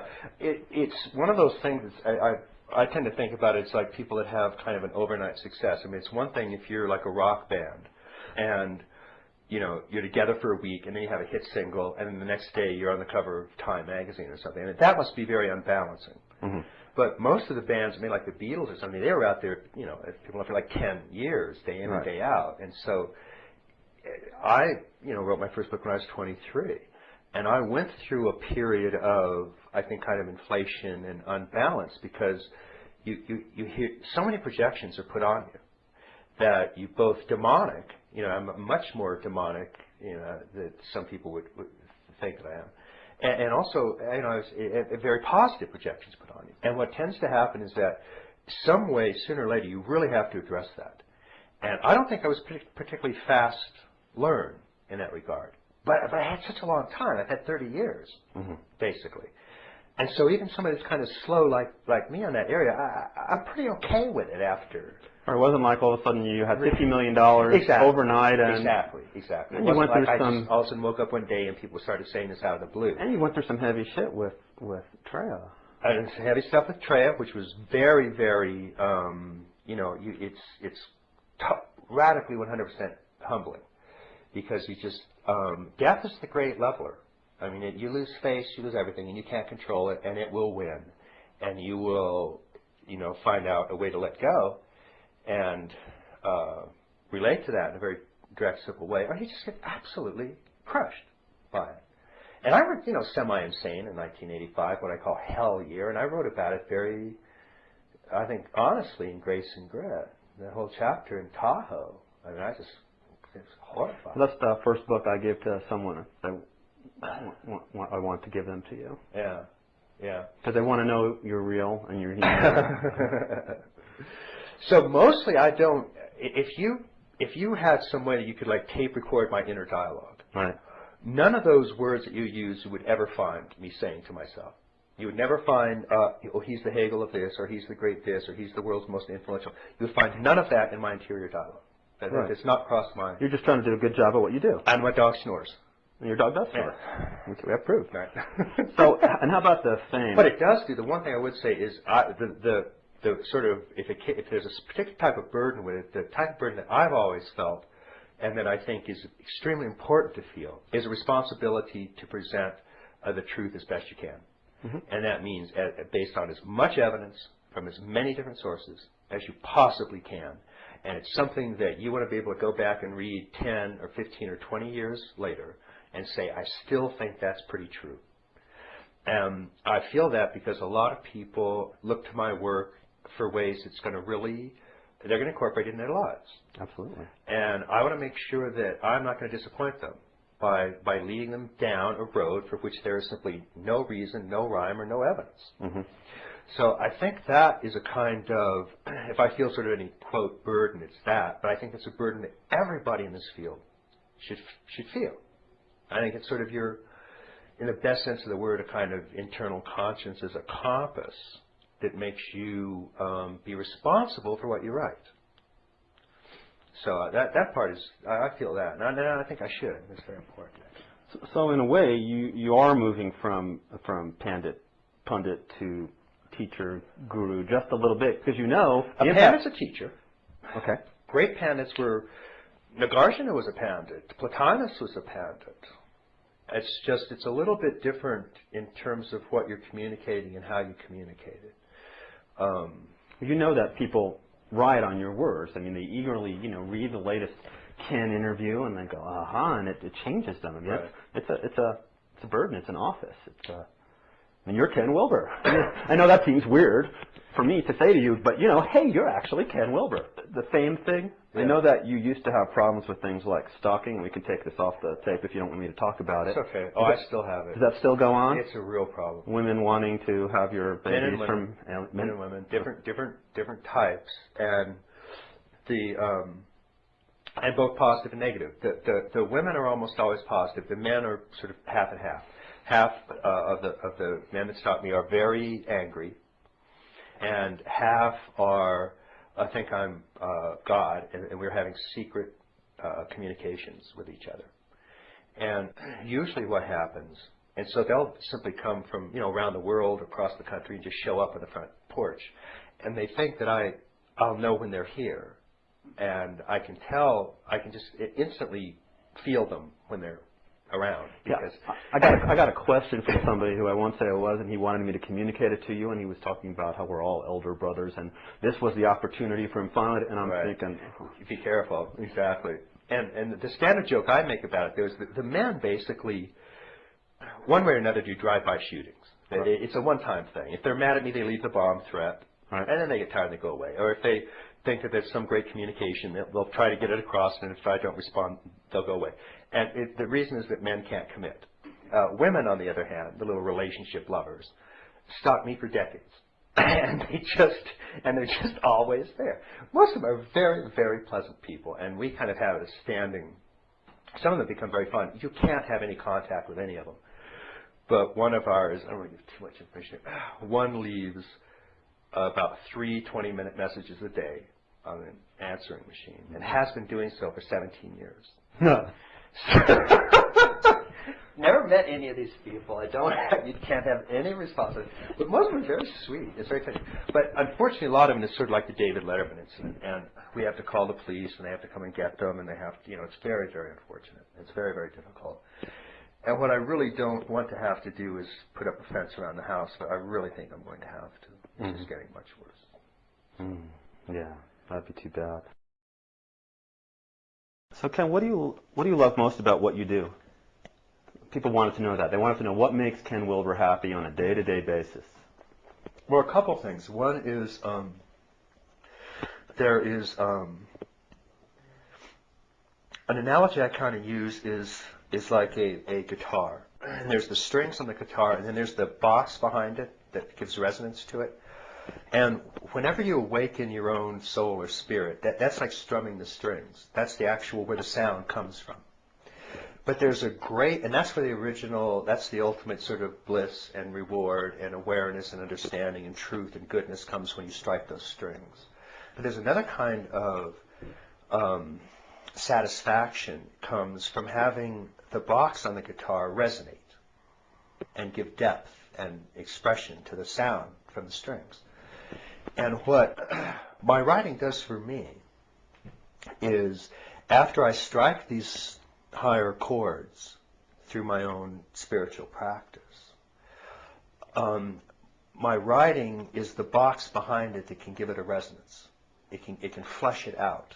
It can give it a manifest form that makes the sound even richer, or even deeper. Even though the sound still comes from the strings, it still comes from the soul and spirit.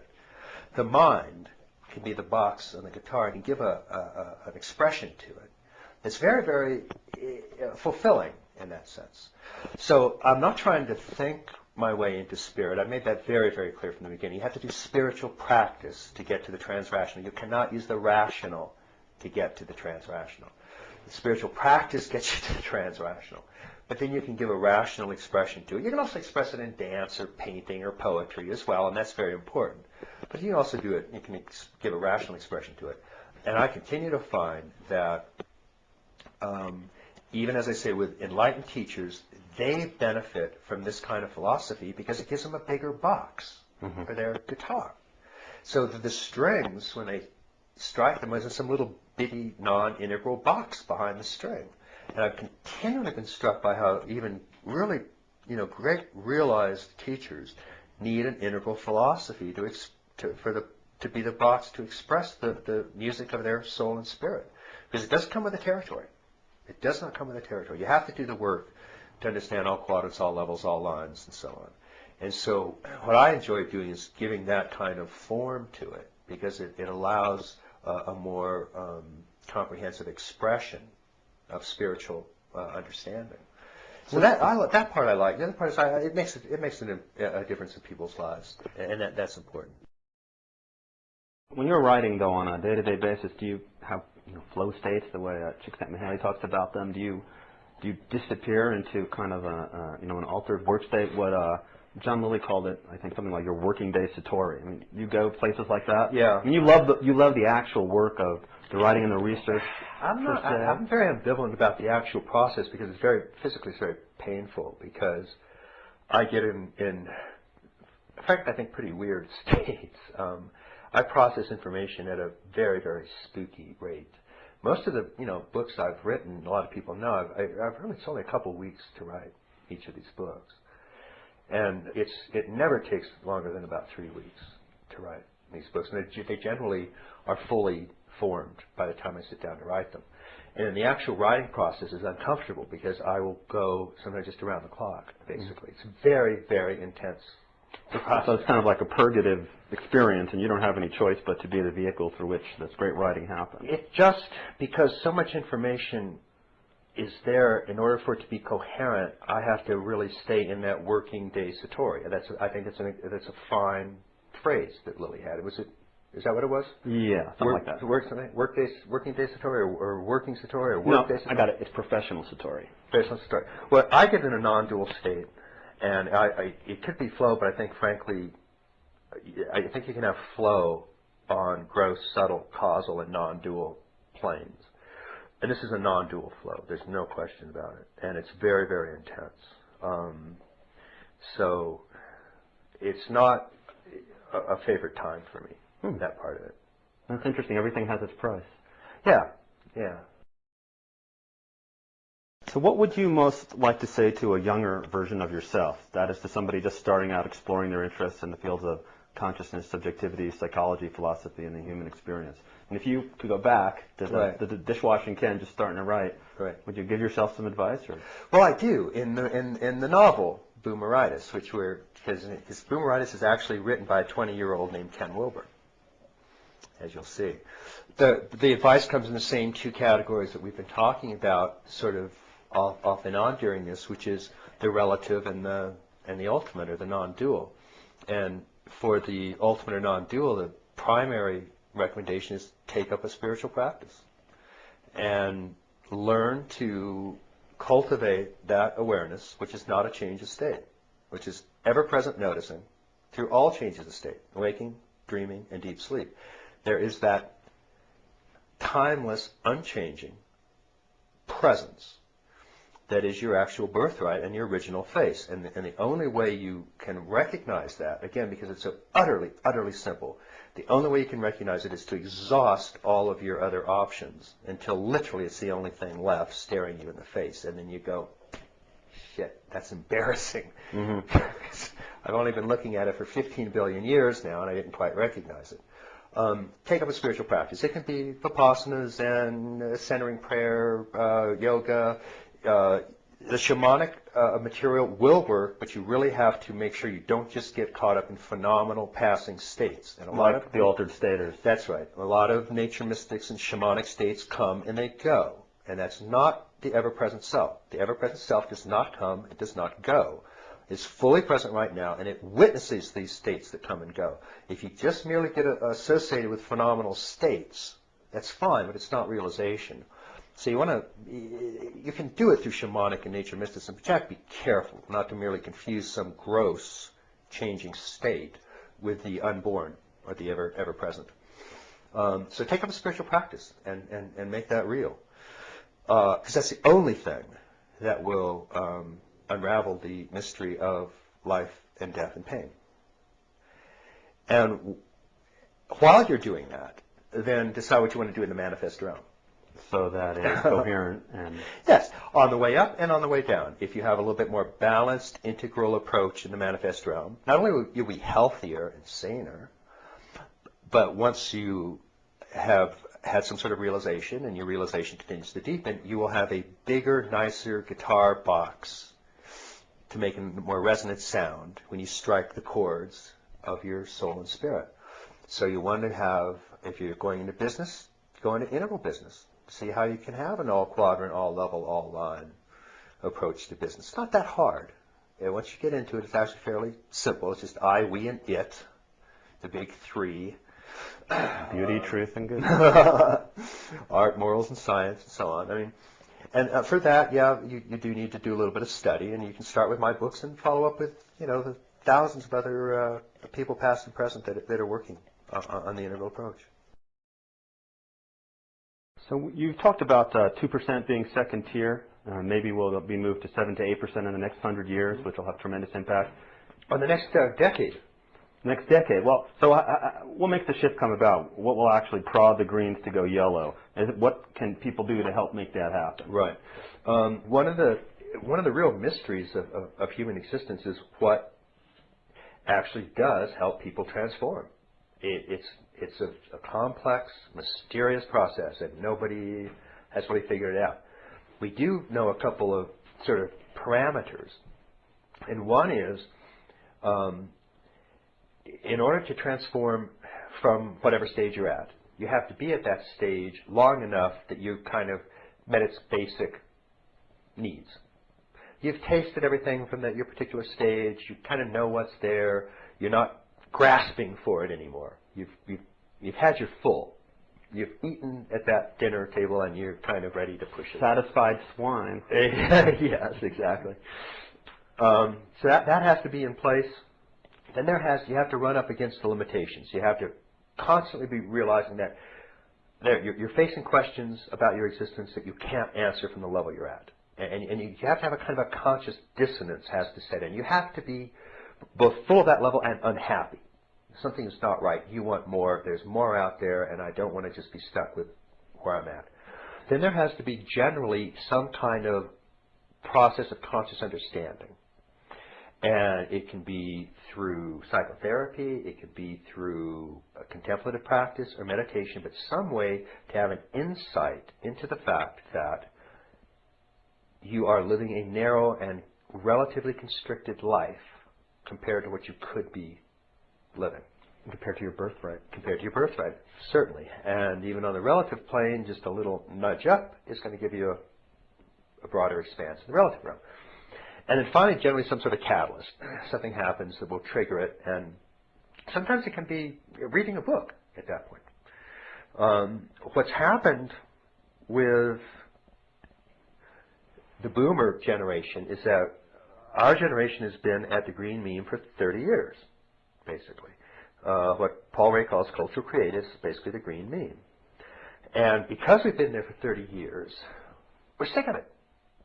Everybody's sick of this, pluralistic relativism and the green meme swamp and all that. People are really, really looking to get out of it. And that's good. We meet the first criteria, which is we've satisfied it, we've tasted it. Second criteria, we're unhappy. We don't like it. We want out. So all we need now is a little bit of insight and understanding into the situation, and hopefully that's frankly what some of these books can offer. Whether you read Bob Keegan's book, or read Spiral Dynamics, or read Boomeritis for that matter, and you get a little bit of insight into the fact that you can make this transition to second tier and then ultimately third tier. Do you think, though, there might be a book, like, let's say, as popular as The Celestine Prophecy was, but that was truly an integral book, and that could, what a fellow named David Rowell said, if second tier is only a small percent, then how can it encourage progress in the first tier in an honest, forthright way when first tier can't yet understand second tier concepts? Right. That's exactly right. And what I think can happen, yes, I think there can be a Celestine Prophecy of a second tier. And I think, because what's going to happen is if we take that 25% of Americans that are at the green mean, that's some 50 million Americans, and if even about a third of them are green exit, ready to pop, that's 15, 20 million Americans that are ready for second tier. And that means that 2% can go to 5, 6, 7, 8% in the next decade. And I really believe that that is a possibility. And it's certainly one of the things that we're trying to do at Integral Institute is position ourselves at the forefront of that incoming second tier wave. So that I think when that wave starts, roughly in 5, 6, 7, 8, 9, people have something to turn to. We'll have some stuff. We'll have some products, some text, some presentations, some multimedia stuff, increasing books that will help them orient to this second tier, more integral existence, and how to apply it in business, in education, in relationships, in therapy, and so on. And then somebody will come along, and there will be a series of very popular things. I mean, there will be the Jonathan Livingston Seagull, all these kinds of very popular things, even written on a third grade level, but they will speak to that. Sure. Truly integral impulse. I don't think I could do that. I think You're not the popularizer. I don't think I could do it that well. But I think some people will be doing it. I really do. What do you think about the internet and its transformative potentialities, and how could it be used better? I mean, Enlightenment.com, we're saying that if we give people access to everything that's out there, then they will know which pieces they want to try so that they can move forward. That's just one way of going about it. I mean, my sense is that the internet could be the greatest transformative tool humans have devised, but we just haven't figured out how to go about doing it yet. I think there's going to be a couple things that's going to happen that will really put it into a whole other dimension, so to speak. The downside of the internet right now is it's not a full-bodied communication. So it's disembodied, it's agentic, it's abstract in a certain way. Sorry, what was that second word you said? Agentic. Yeah. Agency, communion. Oh, okay. It's more of the agency side. Got it. And so it makes it very hard to get really engaged in profound types of transformation, because the fact is that when you're really working with human transformation, there's a component of it that is physical to physical presence. It's not the whole story, but it's an important part of it. And there's a transmission that occurs between human beings on an etheric, emotional, subtle level of energy. Anything from pheromones to subtle bodies all of it. to... All of it. And the simple resonance of the precious human body being next to another one. And all of that gets screened out on the net right now. Well, that's why we have some of, let's say, Charlie Tart talking about a few things. You get to watch him, even in a little window, doing his rap. You get so much more of what he's about. What I think we're going to eventually have is, I think there are going to be ways that we can transmit full-bodied presence over the net. And there's actually some very interesting technologies coming out. Bob Richards with the Claris stuff in terms of what you can do with a CD in terms of sound. It's really rather astonishing. I don't know if you've ever seen it, but Bob has a technology that they discovered when they were working with the energy of the chakras, basically, and trying to see what aspects of that energy that they could actually physically, what aspects they could reproduce in, basically mechanically, in very subtle machines. And the upshot of it, besides coming out with several different types of technologies that are very interesting, is there's one type of subtle energy that basically reduces the level of noise in any information transfer system. So what happens if you take a CD, for example, which is already a very clear sounding sound, and you put it in this field, all of a sudden you're sitting here listening to the CD through your ears, and you put it in that field, you start feeling it with your whole body. You actually listen to this CD with your entire body. It's a very, very wild sensation. And it's very addictive. Once you actually get in that field, and then you go back to just listening with your ears, you go, oh, tin, don't like it, don't like that at all. It's much more real what the sound that you'd actually get in being in the presence of another human being. So that's an example of the type of technology. We combine that with holographic imaging, with this full-bodied technology of information transfer. And I think at that point, people will be able to call up Suzuki Roshi giving meditation instructions. Okay, we're back. We're back.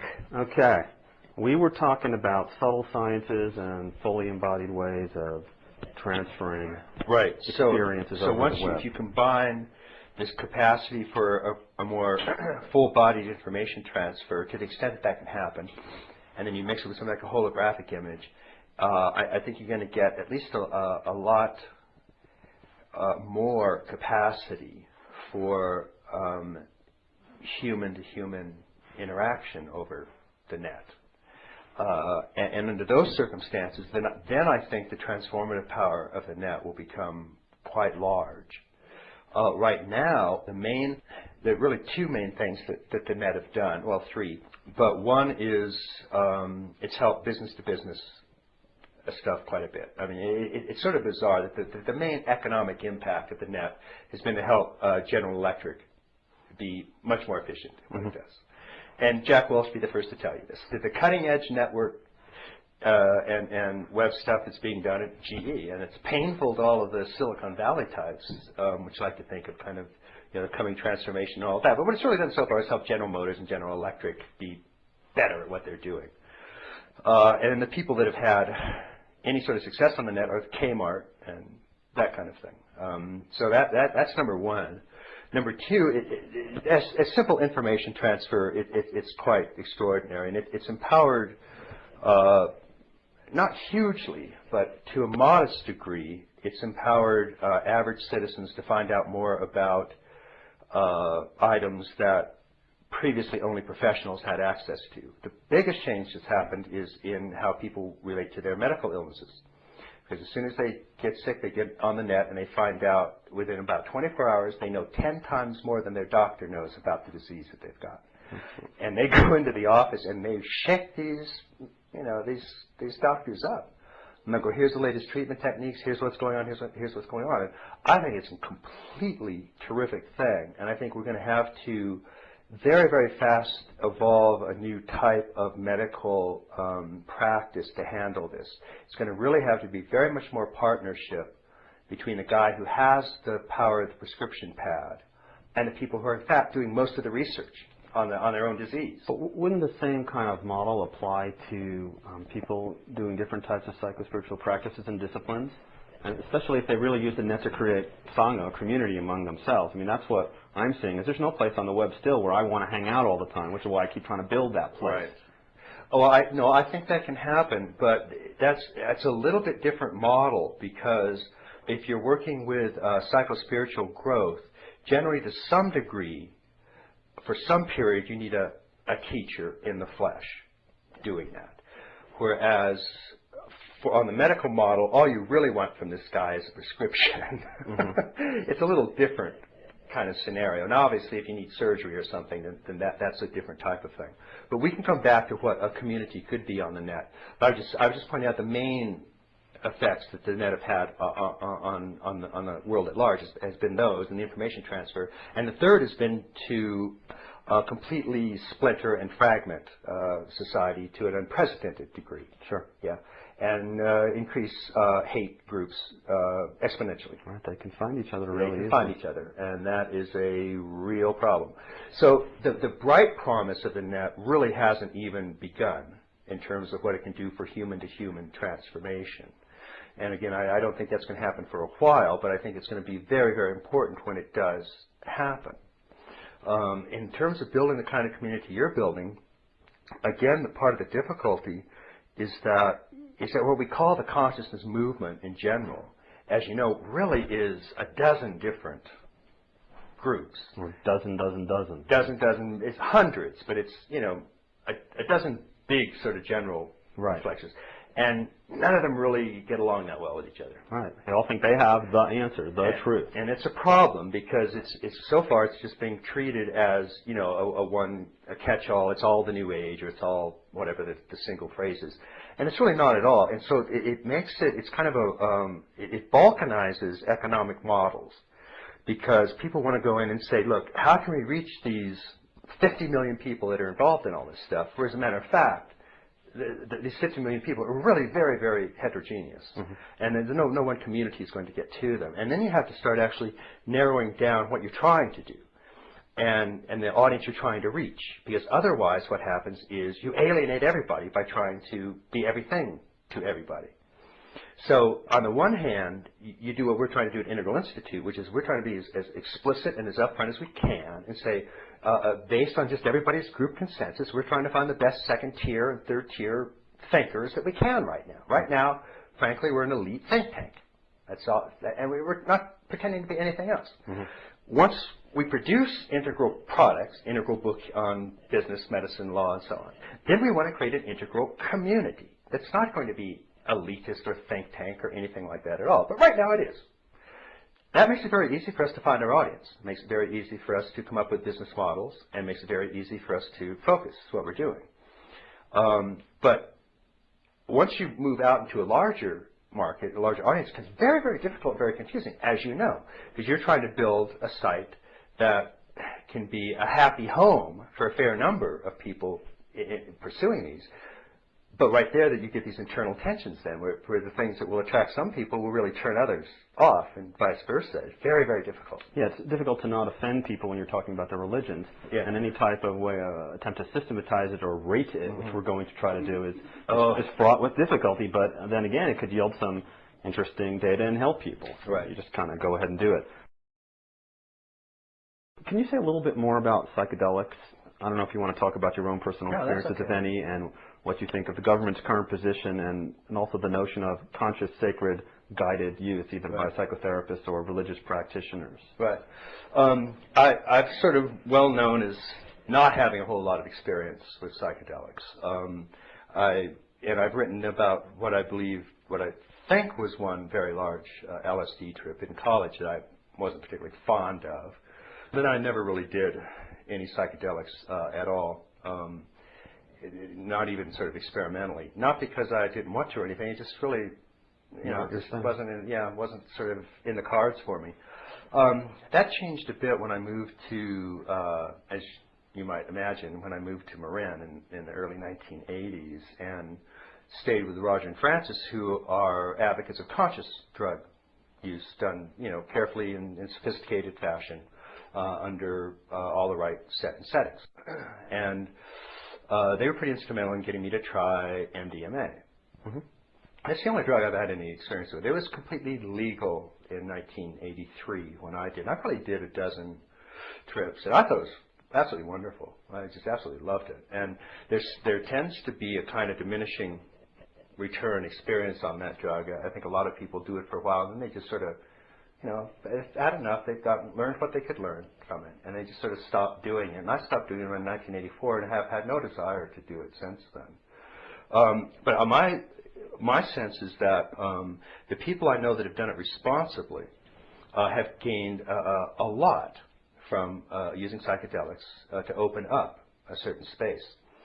But there are downsides, and particularly in this movement, what you find is that there are two general approaches to consciousness studies. One is the druggies, and one is the meditators. And the druggies are into altered states, and the meditators are into stages. And the meditators believe that you have to actually discipline and work, and it's 4 years, 10 years, 15 years to reach stable realization of these higher, something out.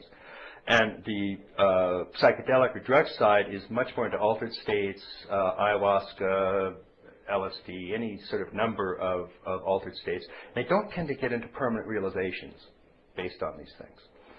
And I happen to believe that both of these models, I use states and stages, I believe both of them are required. But there's kind of an acrimony between these two groups. There are very few people that do drugs and are serious meditators. And the people that only do drugs, I think eventually it kind of tends to catch up in a way. I don't see permanent realization coming from these things. I don't see permanent access to some of these higher states. And I think at some point the simple neurological noise of the ingredients starts to almost outshine the luminosity that was there perhaps at the beginning. And so the people I know that I've watched over 30 years that have done only drugs have become increasingly, frankly, unpleasant people and disillusioned and sad in certain ways. It's not to say that meditators do all that much better, but there is at least a chance with meditators that you can have a permanent realization that is enduring and not merely a transitory state. And I think people do better if they either have a judicious combination of the two or if they do mostly meditation. And my recommendation is don't just do drugs, because people get in trouble. And the theories that I see coming out of people that just do drugs are frankly pretty wacky theories. They don't take enough evidence into account. They're not inclusive enough. They don't include other types of data and evidence. And I think they're very partial. The Q-Link, plug for our friend Bob. Right. You're wearing one right now? Yeah. So am I. Do you think it works? Yes, I believe that. We touched them to each other. I mean, have you read the science on the site and spoken to Bob, and you feel that it does do roughly what it says it should do? Yeah. My feeling is that, again, what we do is follow the evidence. And you know, Bob and I have known each other for a long time, and he, from the beginning, has agreed that what you really do is you just go out and get as much evidence as you can on what these things do. So the amount of scientific evidence on it so far is small, but very, very promising. And you've seen some of it on TV and stuff. One of my favorites is you put people in front of a computer screen, you know, and for 12 hours or something, take a sample of their blood, look at it under a microscope, and it's very, very sad. Right, those who do and those who don't wear Q-Links have different... It's unmistakable. It's really... And the BBC did a whole news broadcast on it where they brought their doctors and had them independently do it. And the people without the Q-Link, their red blood cells, you know, look all dented and schmooshed, and it's really pretty scary. And the people wearing the Q-Link, it reversed in like 3 hours and stuff. So. I mean, what I find is that I don't like to go out without it. Yeah, I know. So whether or not it's real... very magical. It awakens the purple meme and everybody. It does, doesn't it? Talking about things that have some evidence, cities in general, powers. One of the people who asked me a question said, well, what do you think about, you know, there's a lot of good evidence for cities and for psi in general, and what about focusing on that as a way to get people into interior dimensions in general? So the evidence is good enough that it should bring hard-nosed, you know, reduction empiricists around, but it doesn't. It doesn't. It's very strange. And I had there was actually... Roger Walsh called because the UC Irvine had been given, I don't know, $500,000 grant or something to do another, you know, series of psychic research. And so Roger was calling people saying, you know, what they really want to do is come up with the experiment that would just prove once and for all that, you know, psychic events happen. And they were trying to sort of have a little informal discussion about what should that experiment be, you know, new ways to bend spoons or make, you know, dice show up right number of times. And I said basically that I think that was just that was a misuse of money, because the real problem is that we have meta-analysis on psychic phenomena. Yeah, Dean Radin's book. It's completely puts it beyond dispute, and every statistician agrees. So I said, take your $500,000 and buy a fucking PR firm, Right. Because you people just have bad press. Another experiment's not going to change. It's already 100% certain. Another experiment's not going to make it more certain. Right. What you do have is a massive resistance to these kinds of things. Right. And what you really need is an education system, a PR system, an advertising, if you will, in the best sense of the word, to do that. And frankly, a lot of the money that we're allocating at Integral Institute, large portions of it are for research, but large portions of it are, in the best sense of the word, PR, education. We've got to get the word out about this stuff. I happen to think that psychic phenomena, and I think Mike Murphy and I have a friendly kind of disagreement here. Mike is very interested in these, and he thinks that continuing to get the word out on them, because it really is very compelling, that people would just come around to seeing that. And I think just the opposite. I think people just look at it and go, oh, that's really spooky, and they just run away from it. It can't be real, so it's not real. And Exactly. any evidence you have has to be fake. Exactly. And the whole thing has been going on for 50 years. The approach that I've found, none of them are very good, but one of the approaches that can at least reach a certain type of audience is the developmental approach. Because once you have evidence that there are, let's say, 8 stages of development in certain aspects, somebody can always go, how about 9? I mean, and once you start investigating these upper stages, they invariably start looking very spiritual. Mm-hmm. And they do. And it convinces a lot of people, like Lawrence Kohlberg, who famously added a 7th stage. That's one way to do it. Another way is to do brain-mind research, because when the TM people showed that there was a 4th state of consciousness, different from waking, dreaming, deep sleep, the transcendental state of meditation, and that it had a physiological thing, yes, and that got published in Science magazine, that did more than every Upanishad ever written to convince a certain type of Western mind that there's something real going on. So I think a judicious look at that kind of research and presentation is very, very important. And frankly, I don't think cities helps that much, even though I think, you know, the evidence is compelling, but I think it just freaks people out in a certain sense. Kind of funny, actually. Well, it would just be like if we found out that we actually were reading it, I believe, all the time. Yeah, well, that's which we probably are, you know. I mean. Well, my dear mother, for example, whenever something psychic happens to her, when she tries to tell me about it, she always says, and it happened, and I knew it ahead of time, and I go, I know that, Mom. And then she keeps telling it to me so that I'll freak out too, and I don't freak out because these things happen all the time, and there's nothing to be done about it. Why 4 quadrants? I mean, is that right. Your model is? I mean, you know, like taking a Kabbalistic look, that every number is magical. When I worked at Gnosis, I found that there were people who championed every number. Right. You know, you could do a 5 quadrant. You know, people want you probably to do a quintessence thing. Right. Your 4 is a good, logical, strong place to rest. I mean, you're going to stick with that. Well, I've said a couple things. One is that all holons have at least 4 dimensions, the 4 quadrants. I haven't said they only have 4. But the way I arrived at 4 was, if you're sort of building a universe, I mean, what kind of distinctions do you need to get a manifest world going at all? G. Spencer Brown, that wonderful Laws of Form, it's really a work of genius, everybody agrees, basically said a universe comes into existence when a distinction is made. A line, a boundary is drawn, and that allows a manifest world to exist. And the simplest kinds of boundaries you can draw are between inside and outside, and singular and plural. It's just you sort of need those before you can get anything else going. So is it possible that your philosophy, your theory of everything, is just a well-elaborated version of what it is if you do those 2 distinctions, and that there could be entirely different, more philosophies than we dreamed of? I've never said that there weren't others. There could be. But say at the very least, this is what happens. We have insides and we have outsides, and we have singulars and we have plurals. And if you put at every dimension, as far as we can tell, even the dream world has that if you look at it. Even a hallucination will have it. There's an inside, and then you see somebody else as an outside. There's singular and there are plurals running around. So you have the 4 quadrants in all dimensions. I claim that the 4 dimensions of the 4 quadrants go all the way down. I believe quarks have an inside and an outside, and I believe they're singular and plural. And that's why I believe consciousness goes all the way down, because insides go all the way down.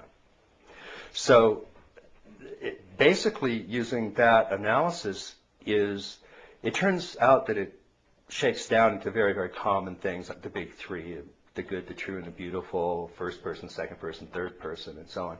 These are dimensions that all human cultures recognize probably because they're very real dimensions. And what I found a way of doing is just finding a little simpler way to state it, the inside and outside, singular and plural, and come up with a little 4-quadrant diagram. And for me, the importance of that is not that it has to be religiously believed or anything like that at all, but it's just a reminder of saying in any approach to reality, are you touching all 4 of these bases? Mm-hmm. Because if you're not, you're leaving something out important. And when you leave it out, it's going to boomerang, come back at you in unconscious ways that you're going to regret. And so it's just a way to help us remember to be a bit more comprehensive, a little bit more inclusive, make sure we're touching bases with these 4 important dimensions of all the whole ones. And it's just it's saner, basically. It's healthier to do that. So, but there could be, I've had people say, oh, now there are 6, and they add 6, and then there are 8. That's okay. I don't care. Yeah, some people are writing questions into me about, what about the relationship between, the intersubjective and the, and it goes on and on and on. Yeah. Well, what about sort of a third group, people who do kind of the New Age seminar world, whether it was EST or now Landmark or Insight or Actualizations or Avatar or, there's lots of systems out there that people are paying lots of money in. Certainly when people go into these things, they have heart-opening and mind-blowing experiences. Right. And, there does seem to be sort of a seminar effect, which means as long as you're participating in the group and doing your work or selling your thing, you get it. But then when you go away from it, it's like there's nothing, you learn some language maybe some skills, but it doesn't seem to produce. That's one of the things that is a good area, for research. Mm-hmm. And one of the things we like to do at Integral Institute is investigate just that type of experience. And I'll give you another type of research that we like to do. I've talked with several people about this, including Andrew Cohen, and Andrew's very interested in pursuing this. If you take something like spiral dynamics, it's just one example of aspects of developmental stages, and you take somebody, you give them the spiral dynamics test, you give, let's say, 200 people go to Andrew Cohen's week-long meditation. Right. Andrew will be the first to tell you that of all the people that come to him, maybe some percentage get it and some percentage don't. Let's just say the percentage is 5%. Of the people that come through actually get what he's saying and stay with him and work and get some sort of realization. And this is how I put it to Andrew when we were talking about it. What if you gave the spiral dynamics test and you found out that the people that got what you were doing were predominantly turquoise, mm-hmm. and that the others just didn't get it? I said, now wouldn't you want to know that ahead of time? Wouldn't you want to have some sort of way that you could dramatically increase the people that you're effective with? And perhaps cut down on those that you're not as effective with. Right. And maybe other people that are orange do great with Hatha Yoga. Who knows? But that's the most appropriate vehicle for them. The question is, it's a question, the point is that it's a question of research right now. We don't want to get too, crazy about this kind of research because you don't want to pigeonhole people and you don't want to prematurely cut people off or anything like that. But we're getting to a point where we have so much information about states of consciousness and stages of consciousness and types of factors that influence transformation that we can be much more helpful to a larger number of people if we have some of this research being done. And so it might be, for example, that Avatar works with a particular type of person. They get a good opening, but then if they don't do certain kinds of follow-up, then it dissipates, mm-hmm. for example. And I think we're at a point now where we can start to look into some of these questions using some of the tools we have, because we have an awful lot of investigative tools now to help people chart, how they're doing in their consciousness growth and unfolding. And some people will always be put off by the whole, it's too Orwellian for them, and they think you're trying to control them, and they don't want to be hemmed in by stages and all that. And that's fine too. Nobody has to do this. But I would like to know, for example, how I'm doing, where I'm at, where I need help, I once asked Charlie Tart about this, and he said it would take tens and tens of millions of dollars, and we're not likely to get that kind of money to do this research. That's correct, but we had $100 million last year, so that's exactly what we're going to do with it. If we had that, we would put tens and then there are $8 exactly to this. That'll be a good day. Well, any final words, Ken? Let's wrap this up. Anything you'd like to say to the masses? Just delighted to share this time with you. Well, thank you very much.